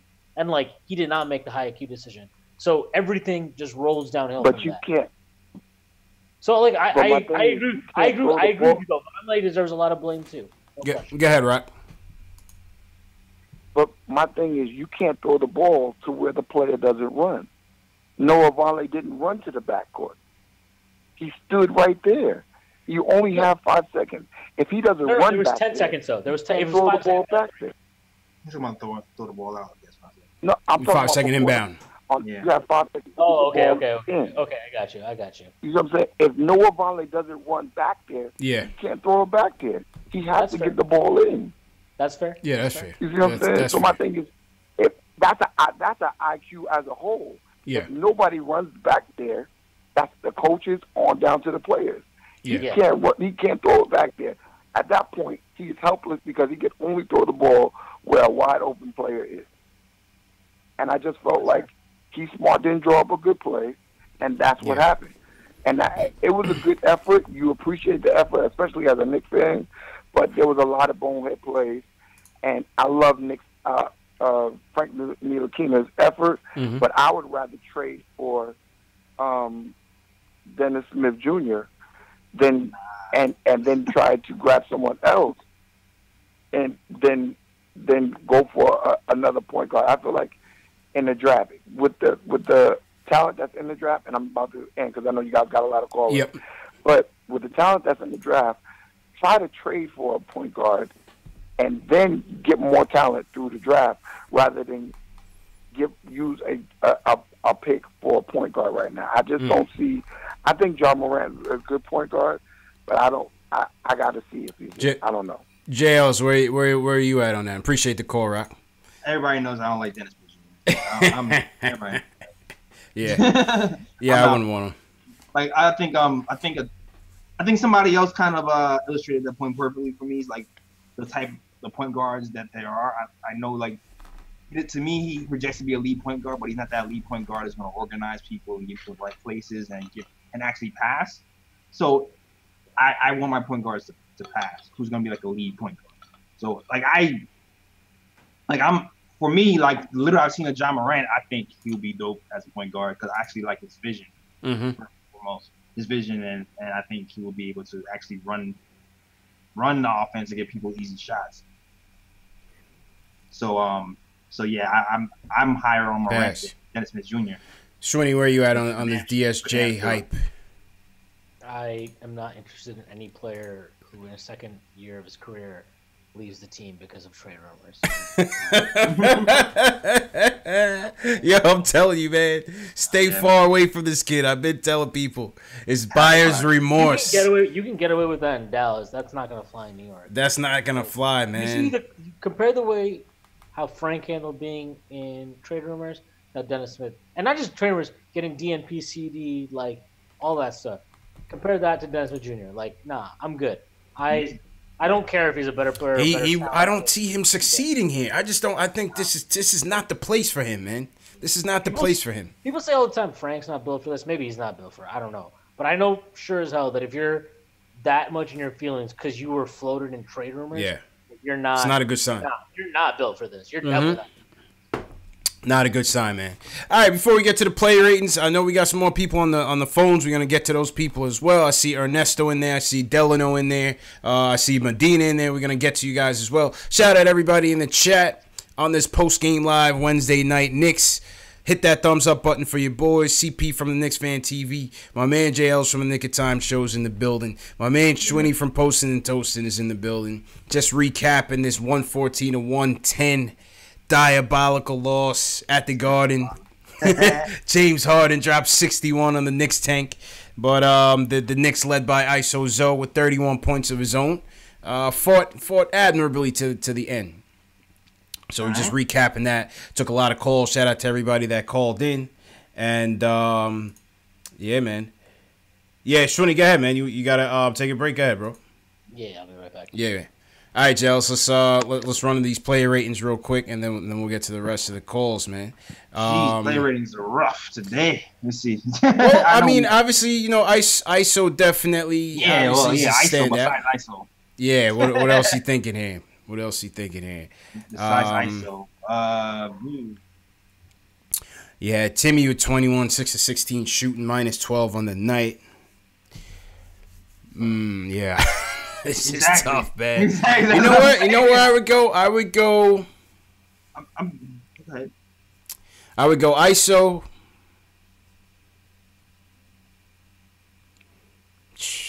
Jeez. Yeah.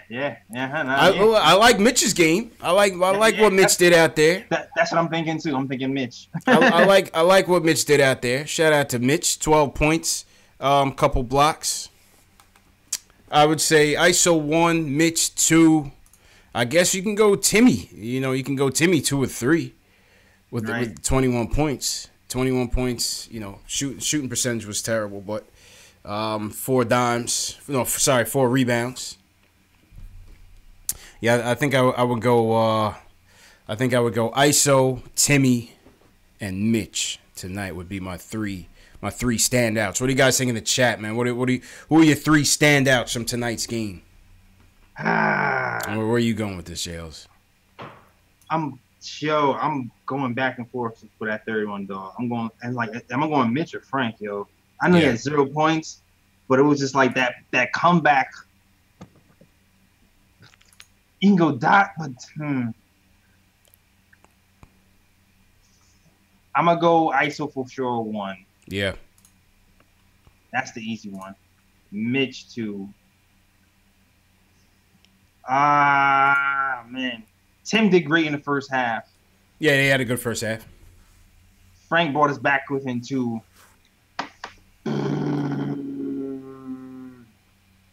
I'm gonna go. Screw it. I'm gonna go Frank.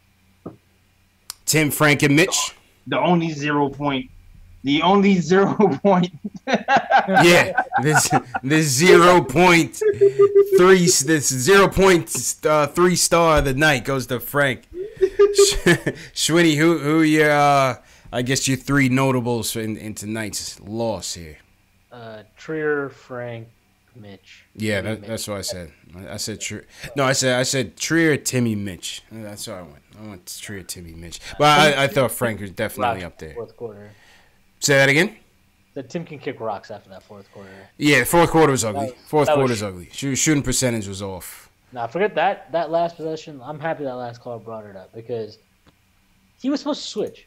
Even they were saying like he was definitely supposed to switch on that. True, definitely supposed to switch. Didn't switch. I don't even know. I think he was defending like I honestly don't even remember who was screening. It doesn't matter. He was supposed to switch. Gordon just got to step in wide open 3. Like I knew that was money as soon as it left his hand. I was like, all right, well, yeah, whatever. Yeah. No, Tim had his moments, but that play, you get to kick rocks after that.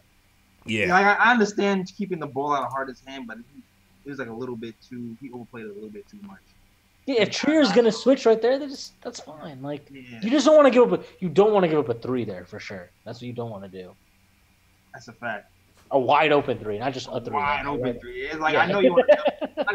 I know you want to get the ball out of Harden's hands, but let's not act like Gordon hasn't been hitting 3s his whole career. Like, yeah, man. Let's act like he's on a scouting report. You know what I'm saying? Like, know your personnel. That was a tough one, man. Tough possession to watch, man. Absolutely, man. Yeah, Tim Hardaway Jr.'s fourth quarter defense. For fourth quarter, everything, man. He's the fourth quarter turnover. Yeah, chucking the turnovers and the defense in the fourth quarter. You remember that possession where I think it was in the third quarter though, but there was that one possession where he kept trying to take like Gordon off the dribble and Gordon kept poking it away from him. Like, yo, just stop. Every game this season. I was like, yo, please stop right now. Please stop. That's every game this season, man. He needs to stick to one dribble move, dog. That's 1 to 2 dribble or drive to the cup. We need another that's what we need, another high usage player, because right now everybody's playing like 1 or 2 levels above where they should ideally be. Yeah, other than the bench guys right now, the bench guys are like I will like, as much as we've crapped on Fizz for a lot of things, I do like him kind of settling on this bench rotation the last 2 or 3 games where it's like these guys, like I like the Trier, Dot, Frank, Mitch. I like those 4 together. That's a good 4. We got a little sprinkle of Lance in there instead of Mario. They said on the telecast they were going for Lance's leadership in this situation against Harden. They said they wanted Lance out there to help man the fort. Maybe he leads a better prayer, maybe. Oh yeah, probably a better locker room prayer. I mean, Lance Thomas minus 19. Oh Jesus. Lowest plus minus on the team. That was in like 14 minutes or something. Yeah, so he led us to something. That's the captain, baby. That's what we want from our captain, man. Yeah, man. I mean, I'm gonna be fair and say he hasn't played in like 67 games though. So. Oh my god. For good reason. Oh my god. Yo, there was one play in the first quarter. Knox threw it to him like right under the hoop, and he. Yes. Hit the bottom of the rim. Oh yeah, that was twice. That was really painful to watch. Like, oh my god, man! Bad News Bears, bro. The leader of the Bad News Bears. All right, let's go. Let's get back to the phones. We got a couple more calls left, and we'll wrap it up. Ernesto from Miami wants to talk about the importance of maxing out the cap space this offseason. Ernesto, what's your takes on this, man? Explain. Hey, what's up, guys? How you doing? Good. How you feeling, bro? I'm doing good, man. I'm doing good. I wanted to talk about the importance of maxing out the salary cap that we're going to have before extending KP. Okay, how you feel about that? That's what it's all about. Even though if we miss out on all the free agent targets that we want, for example, we still need to spend the money, and we still why? And it's still a good idea to get at because if we just use the existing salary cap that we have just to re-sign KP, that limits what we can do in the future. So we have to max out. Let's say I'm going to give you a round number. Let's say we have $20 million right now in salary cap. That's what we have before we re-sign KP. Well, we need to maximize that. We need to completely max that out. Even if it's 1, 2 players, even if it's for one single player, it doesn't matter. Even if it's a bad contract on a player on a 1-year deal, because then you can re-sign Porzingis after that and go over the salary cap. And that means, let's say if you do a 1-year, $20 million deal on one player, let's say I'm going to throw it out there just out of the blue. DeAndre Jordan, 1-year contract, $20 million. Well, we give him $20 million this summer, and then we re-sign Porzingis. What happens then, we already signed Porzingis to a max deal, and then next summer we have another $20 million of free space. If we do it the other way around and we don't max up the salary cap, we lose out on that money. We lose about $15 million in cap space. That's why Golden State is at like almost a $300 million payroll, because they have everybody bird rights and they can manipulate the salary cap. Yeah. So when they have open cap space, what they do is they use their cap space to sign a free agent like Durant, and then they go over the cap to sign all their players that they own their bird rights to. And that's what the Knicks need to do. So it doesn't matter if we get the free agents that we want, or we still have to, one way or the other, we have to spend the money. But we have to spend it wisely. Now, I'm good on bad contracts if it's a 1-year deal. JL's got Wayne. Other than that, then you have to be smart about how you spend it, because make no mistake about it. See, I'm on Team Tank. I want them to lose all they want, but that's it. After this year, no more tanking, because we're on the clock. Meaning, KP is going to be on his first year. Whatever, if he signs a full, whether it's a 5-year extension with the Knicks, whether it's an offer sheet he signs that it's a 4-year deal, and he opts out after 3, that's what I think he's going to do. I think he's going to sign an offer sheet, a 4-year deal with an opt-out after 3. So the Knicks are going to be on the clock, meaning we're going to have to start getting better really quick, real fast, if we want to keep KP. All right. So Shwinny Wayne here. What do you think about what Ernesto's saying here? I mean, I agree we should use our space this year. I don't know. Like I've said, I'm not. I think we can progress our team forward without necessarily signing a max player. So, like, to me, I agree that we should use the space 100% this year. And then, like, even if we don't trade Lee or Hardaway, we'd still have, I think, off the top of my head, assuming we get like a top 5 pick, we'd have something like 26, 29 million in space to use this summer. We should definitely use that space this summer. Can you bring in a good, solid starting point guard? Can you potentially bring in another shooter or two with that type of money? If you can do those things, I think this team becomes meaningfully better. Yeah. So we should do that. And I 100% agree that, like, at some point, look, we've been awful for 5 years. Straight up awful. There's no getting around it. We've been terrible for 5 years. I don't know if I totally believe that KP's 100% going to sign a 4-year contract, like an offer sheet. I think the guy is coming off an ACL and will probably prioritize locking in the most money he can more than got to. he would if he didn't. Though it's a possibility. It's a possibility he could sign an option with somebody. I can't totally dismiss that. Anyways, my point is more that I do agree with Ernesto. It's imperative that we use the cap space this summer, but let's use it wisely. Like, I don't want to do another thing where, like 2010, where we don't get LeBron and then our immediate instinct is, oh, let's max Amari. Like, I don't want to. There's no insurance and no anything. Yeah. I don't want another one of those. Like, if you can't get a max guy, that's fine. 1 year deal. JLs, what you think about this? You can do that. Like, sign, like if you want a veteran point guard, right? Mm-hmm. But you don't want to commit to somebody long term, you can sign Rubio for like 1 year, 15 months. Well, let me get JL's opinion on this. JL's, jump in. Yeah, we haven't been in a minute. Yeah, that's all right. That's all good. I don't really have nothing much to add to that. I agree with pretty much everything that's been said. I mean, it makes sense. We kind of really lose money if we don't go right up the cat, especially if it's only a 1 year, 2 year deal. A 1 year deal, then it's no money off our back. We just clear it and re-sign as we see fit. And like Sweeney said, like I'm all for like a good point guard coming in. I feel like that's our biggest need anyway. Like somebody like Rubio or whoever to come in and do this thing for 1 year and then regroup later. I'm down for that. Yeah, interesting point. Interesting point on Nesto, and appreciate the call, man. It's an interesting take. Yeah. One quick. Go ahead. One last point. Go ahead.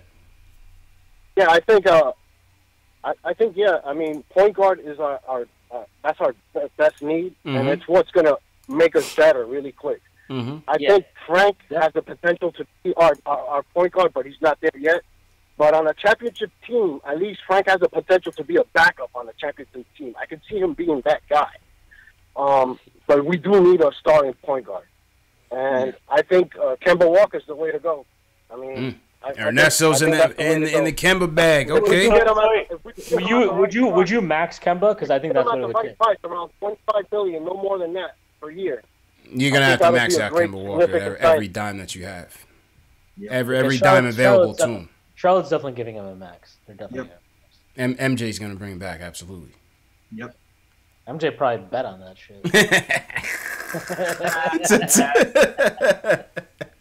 He called his bookie like, I bet you I could sign Kemba Walker, bro. How much you want to bet? Bet me on that. The roll. Bet me on that. All right, Ernesto, appreciate you, bro. It's a good call. Ernesto on his Kemba. Kemba's having a good year, man. Deservedly so. All right, next call goes to Medina from Jersey. He wants to talk about the game and free agency. Medina, how you feeling, bro?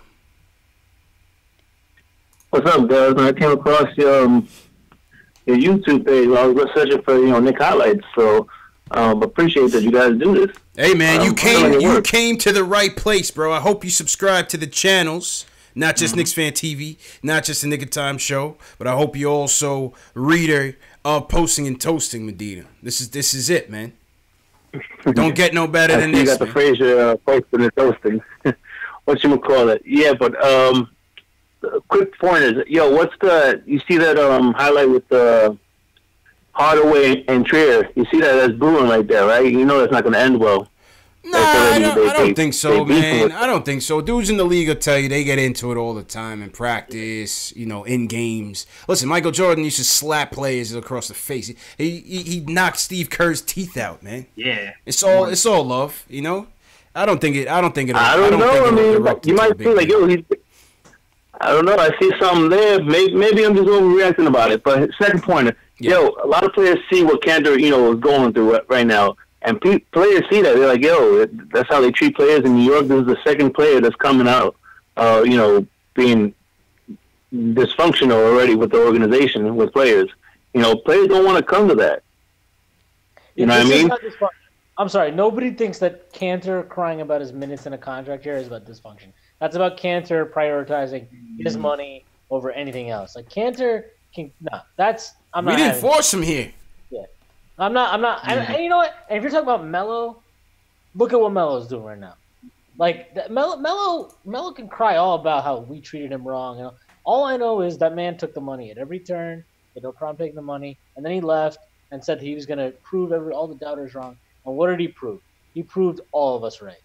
So, you know, like, I'm fine with people saying the Knicks are dysfunctional and whatever, blah, blah, blah. Yeah. But, like, sure as hell it's not because Enes Kanter didn't play against the Houston Rockets tonight. Listen, we didn't force him. Go ahead, JLs, but we didn't force him into the situation. This is what he wanted. Yeah, he opted in. Nobody forced him. He wanted the money. He knew he couldn't get that money from anywhere else, so he took the money. I mean, it's to me right now, it seems like Fizz has more of a reputation as a player's coach than a coach that goes the wrong way. I mean, he's kind of like, you know, two losses and like 105 wins. Like, if you ask all these players around the league, would you want to play for Fizz? Most of them would say yes. So I'm not really going to worry about Enes Kanter too much. You know what I'm saying? You have LeBron James backing you up. I'm just saying, if we piss off Ennis, we probably increase our chances of signing Kevin Durant.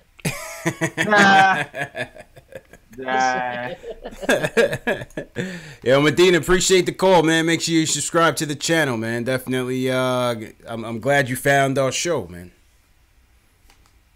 Word. All right, Medina was speechless. He was speechless over that. Yeah, 104 subscribers left to 1,000. Yeah, man. Getting there. Yo, you got 100 left to 1,000? Yeah, just about 104. We got 100 subscribers left. This is the Get Jay Ellis to 1,000 subscribers telethon. This is just switch from Post Game Live to the Jay Ellis telethon. Go to the Nick of Time show. Subscribe. And, yeah, man, hit that thumbs up button for your boys. Share this video with your fellow Knicks fans. You just see Medina just found us. It's all because of you guys, man. This is how we get more people in the chat. This is how we get more people on the phones. So it's good, man. All right, so that was Medina. 2 more calls. We got Raw Hebrew Remnant from the chat. Wants to talk about the game overall. How you feeling, bro? Hey, man. Always good to talk to you fellas. You guys got a great show. I was wondering who that third cat was, and then when I saw Posting and Toast, I was like, oh, that's him.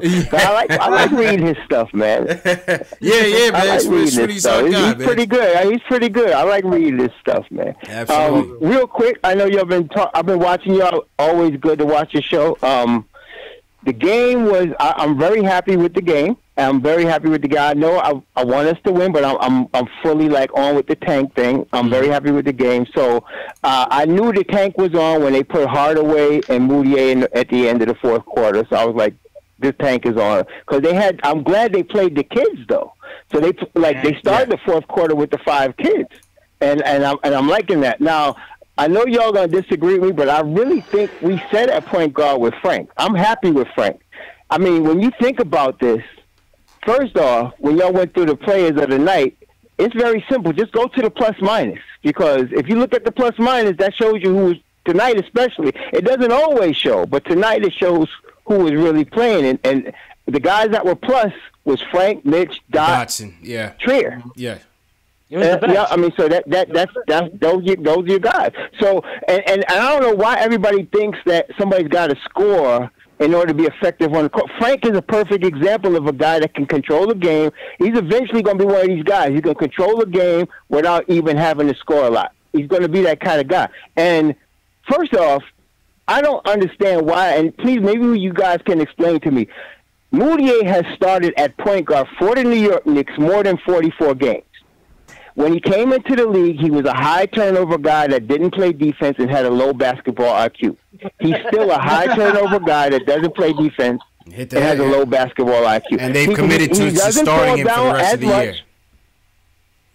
And not only that, yeah, I see that, and not only that, but he does not set up the teammate. I'm not saying anything personally against the kid's character. I know he's trying hard, but I'm just saying he doesn't set up his team. The only time he's effective is when he isolates himself and goes to the basket, and if he doesn't turn it over, then something good might happen. But usually he turns it over. So, but Frank is more under control, and Moutier, this is his 4th year. Frank has only started at the point guard spot for 5 games, y'all. For the whole year and a half he's been on the team, he's only started at his natural position for 5 games. I'm saying this. If you want to judge the kid, let's let him start at the point for like 20 games, 25 games. If he stink after that, okay. But I don't think you can judge him unless you've given him that shot. And but they haven't yet.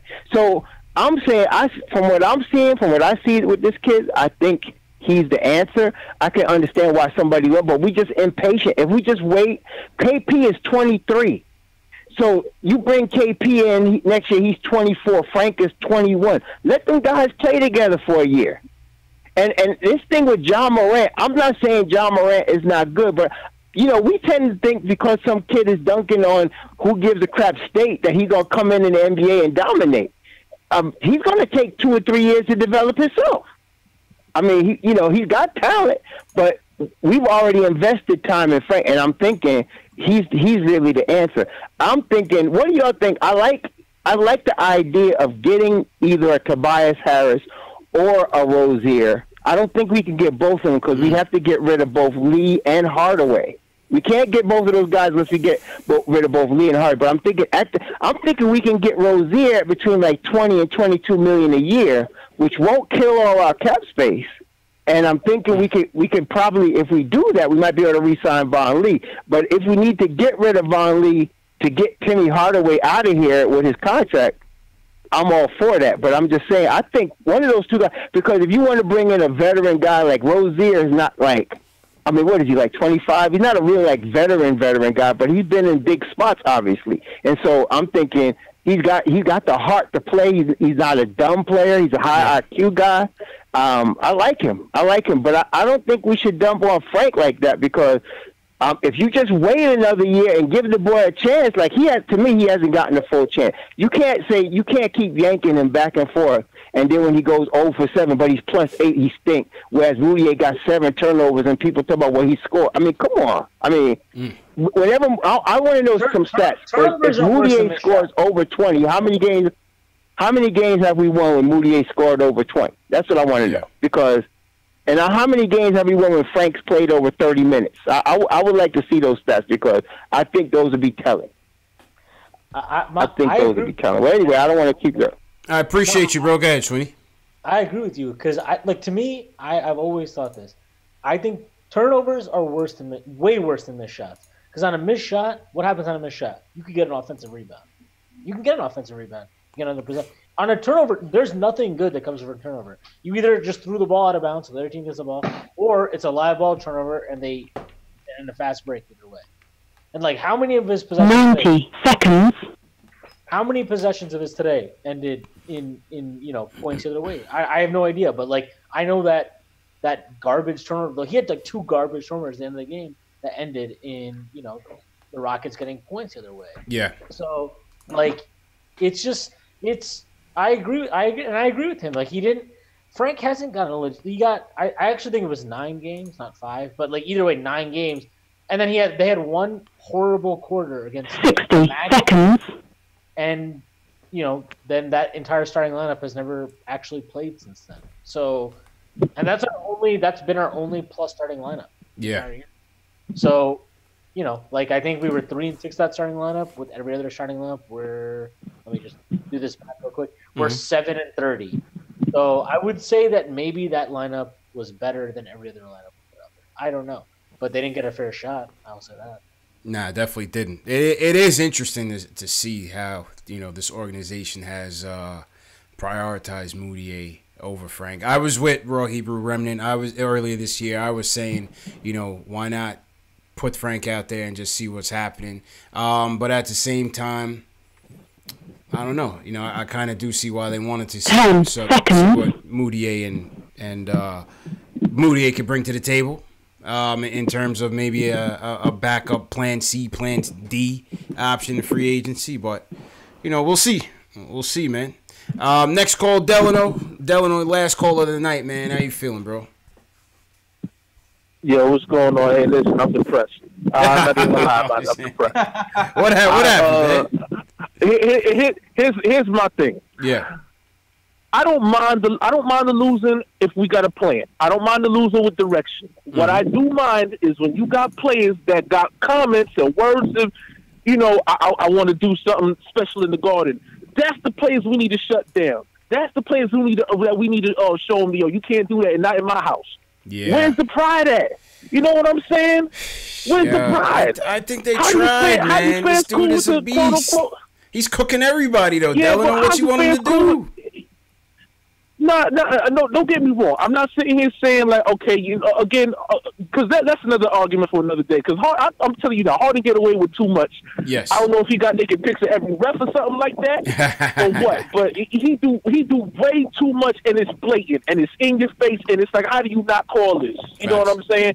But that, like I said, that's an argument for another day. Because I tell you now, you take away about half of the stuff that he does, he not scoring all them points. You know what I mean? But anyway, yeah, I just wanted to say, like, for me, I'm not mad at the fact that, again, if we lost the game, okay, we lost the game. You know what I'm saying? Mm-hmm. But like I said, players like that, when they got something to say, we need to shut that down. We need to let them know this is our house. You coming in here, you gonna respect us one way or the other. You know what I'm saying? Waiting, man. And you know what I'm saying? So I feel at the end of the day, yeah, we should have won that game. And we should have came out like we wanted to win that game. And that's why, Tria did his thing. Proud of Tria for that. The last play of the game, again, I'm more mad at the rest of the Knicks on the floor. Everybody wants to sit there and talk about why Frank ain't on the floor. Why don't we put the blame on the players that's on the floor? Why didn't y'all play defense? You know what I'm saying? Because at the end of the day, we can't put everything on when Frank was there. So what if Frank ain't there? If Frank is hurt, then what we gonna say? Well, if Frank can go out there on crutches, we need to put the blame on the players on the floor. Why Tim Hardaway ain't guard his man? Why Tria ran under that screen instead of going over it? You know what I'm saying? Mm-hmm. That's what we need to be saying. Not sitting there saying, well, if Frank was in the game. You know what I'm saying? Yeah. At the end of the day, Frank is. And the last caller bugged me out. How you contradict yourself talking about Frank is the answer, but your suggestion is, can we get Terry Rozier? Is Frank the answer or is Terry Rozier the answer? Because if Terry Rozier want to start. You see what I'm saying? He's already made that public. I want to start. So why am I going to sit there? You know what I mean? So how you going to sit there and say in one sentence, no, we need to get rid of Moutier and put Frank in. And we don't want to get John Morant because we feel like, you know what I'm saying, he's just a highlight reel. But you'll probably go for Zion Williamson in the draft and can we find a way to get Terry Rozier? Yeah. Like, nah, you can't do that. My thing, and I know you disagree because I heard it earlier, I would make a strong offer with one of our albatross contracts for Mike Conley Jr. And the reason I say that is because the one thing that Conley Jr. is a floor general. And that's something we don't have. Everybody looking for a point guard. What we need is a floor general. And there's a difference. Everybody be out here talking about a point guard and all that stuff. You need to specify what kind of point guard you're looking for. We need a leader, a floor general, a veteran, somebody who can get the job done. The problem with him is that his team is trash. Mm-hmm. You know what I'm saying? You got two of the last grit and grind type of players on a team that's learning how to play finesse. So how do they fit into a plan when you got a completely different style from what you had before? They got to destroy and rebuild. That's not on him. Go ahead, JLs. Mike Conley makes 30 mil, like 30. That's a crazy contract, though.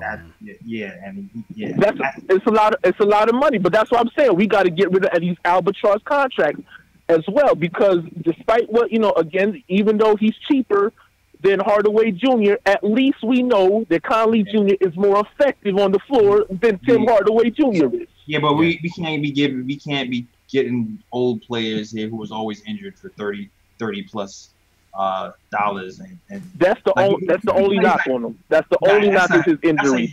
But I don't even put the contract on him. That's more on the fact that Memphis was trying to make sure that they locked in their players because they wanted to keep.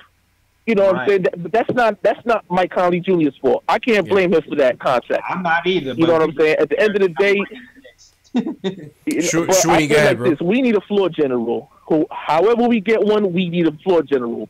Not just any point guard, not just a defensive specialist, not just some 3-point specialist. We need a floor general. And everybody sitting here talking all that stuff about tanking. Where's y'all pride at? When did we start? When do we think it's okay to lose just to lose? You know what I'm saying? Y'all got more pride than sitting there saying we better than the Brooklyn Nets, and they in the playoffs and we not. You know what I'm saying? Don't talk to me about not being a fan. I'm a fan for real. If we, you know what I'm saying? I'm cool. I'm cool with losing if we got purpose. But some games we need to go out there and show that we ain't nobody's doormat. That's true. That's true. Delano with his 2 cents. Appreciate the call, Delano. Go ahead, Swinny. Wrap it up for us. I agree. Like I've said that for a long time. I don't like that. I think there are nights that we just need to put somebody on their ass because there are too many nights that people come into the Garden and they're like, tonight's my career night. I'm gonna. Yeah, I was scared when he said that shit, man. And like whatever. I mean, whatever. Tonight I thought they actually. I thought they played like they gave. Oh yeah, they gave it their all, man. Wasn't I mean, you can say like, yeah, well, Harden put up 61. He did put up 61. No one can deny that. But like, I didn't think it was like they just. I mean, it was a 4-point game. Yeah. It came down like it wasn't like they just let the Rockets do whatever. Like it was a tight game. With regards to I agree with him also about we need a floor general. Do I think that like if I could just trade Courtney Lee and Tim Hardaway Jr. for Mike Conley, I would just do it. Yeah, I would. But like I don't think that we can just I don't think so. And so you got to really think about like, are you willing to take in Mike Conley and cut in basically into all of or most of your cap space, and like that's basically your summer. That's like Amari. That's Amari all over again, though. I mean, it's different because it's only 2 years left, but like still, that's it. That's your team now for 2 years.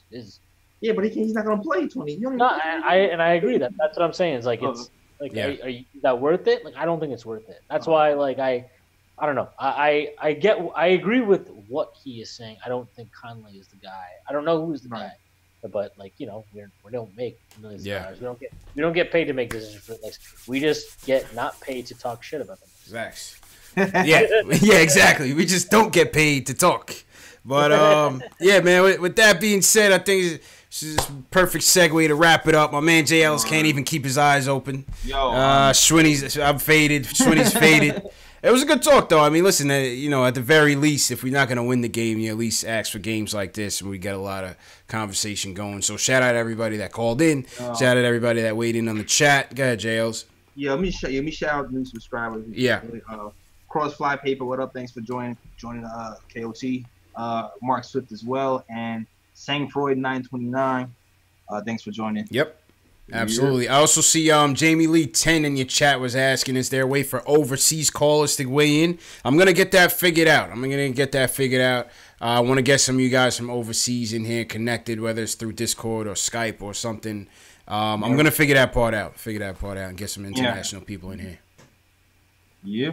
Yeah, man. All right, Jay, let's get and promote your stuff while we wrap up, man.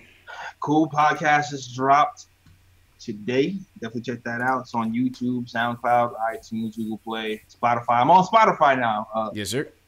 Yeah. Stitcher. I'm on a bunch of places. I'm all over the place. So definitely check that out. Also check out all the social medias that just popped up on the screen right there. The KOT Show on Instagram. The Nick of Time Show the KOT Show. The KOT Show on Twitter. I'm sorry. Yeah. The Nick of Time Show on Instagram and the Nick Time Podcast on Facebook, so check that out as well. And also be sure to cop my merch. I have no merch for me right now, but you know what it is. I'm about to have some Porzingis God knitted caps, and definitely get the hoodies. This is real hoodie season right now. It's hoodie season, man. This is layer up. Definitely get your hoodies. Porzingis God. I got Knox hoodies, Frank hoodies. Ron Baker hoodies is still out there popping. All right. Wichita loves Ron. Ron Bigger got traded, and then people was like, "Yo, give me that Ron too." Absolutely, man. It's cold now to get the Ron hoodie. Factuals, man. Schwinny, where can the people find you at? You can find me at Schwinny Poo with an H at the end, not like poo. On Twitter, and then I also write on Posting and Toasting. I will have the recap of the game up at some point tomorrow. So if you want to hear more of my diatribes in much more colorful language, you're going to read that tomorrow. Yeah, man. Shwinny, appreciate the time, man. Definitely appreciate it. Yeah, man. And, everybody that came in tonight, shout out to everybody that came through. I think we had almost 300 people in the chat tonight. So obviously when you get close games like this, when you get, wins like, some wins like we got, the 10 wins that we have, you get a lot of people in the chat. So shout out to everybody that came in. Shout out to all the new watchers. Hit that thumbs up button for you boys. Definitely subscribe to the channel. This show is available in podcast form if audio's easier for you when you're at work and stuff the next day. It's under Knicks Fan TV on Spotify, Google Play, iTunes, and Stitcher. So if you're better with the audio, you can check out the show on the Knicks Fan TV on those platforms. The merch is also open. We got the Knicks Fan TV logo shirt. We got the Mitch Please t-shirt. We got the Young Core t-shirt also on Teespring. So that link is in the video description. So if you guys are interested in the merch, definitely hit that link and cop your tees. We got hoodies available too. We got phone cases available too. You know what I mean? The flagship logo phone case. So merchandise store is definitely rounding into shape. And yeah, man, shout out to everybody for once again coming through. Keith Sinclair, G, Above the Rim, D Grant, Matt B, everybody on Facebook, Twitter, Periscope. Thanks for watching. And yeah, man, we'll see big game Friday night, Battle of the Boroughs. We can't let these Nets embarrass us. We got to go into Brooklyn and make a statement. So hopefully we show out for that game, man. Yeah, man. All right, Schwinny JLs, I'll see you guys, man. Thanks again for your time. Thanks again, everybody, for watching, man. Peace.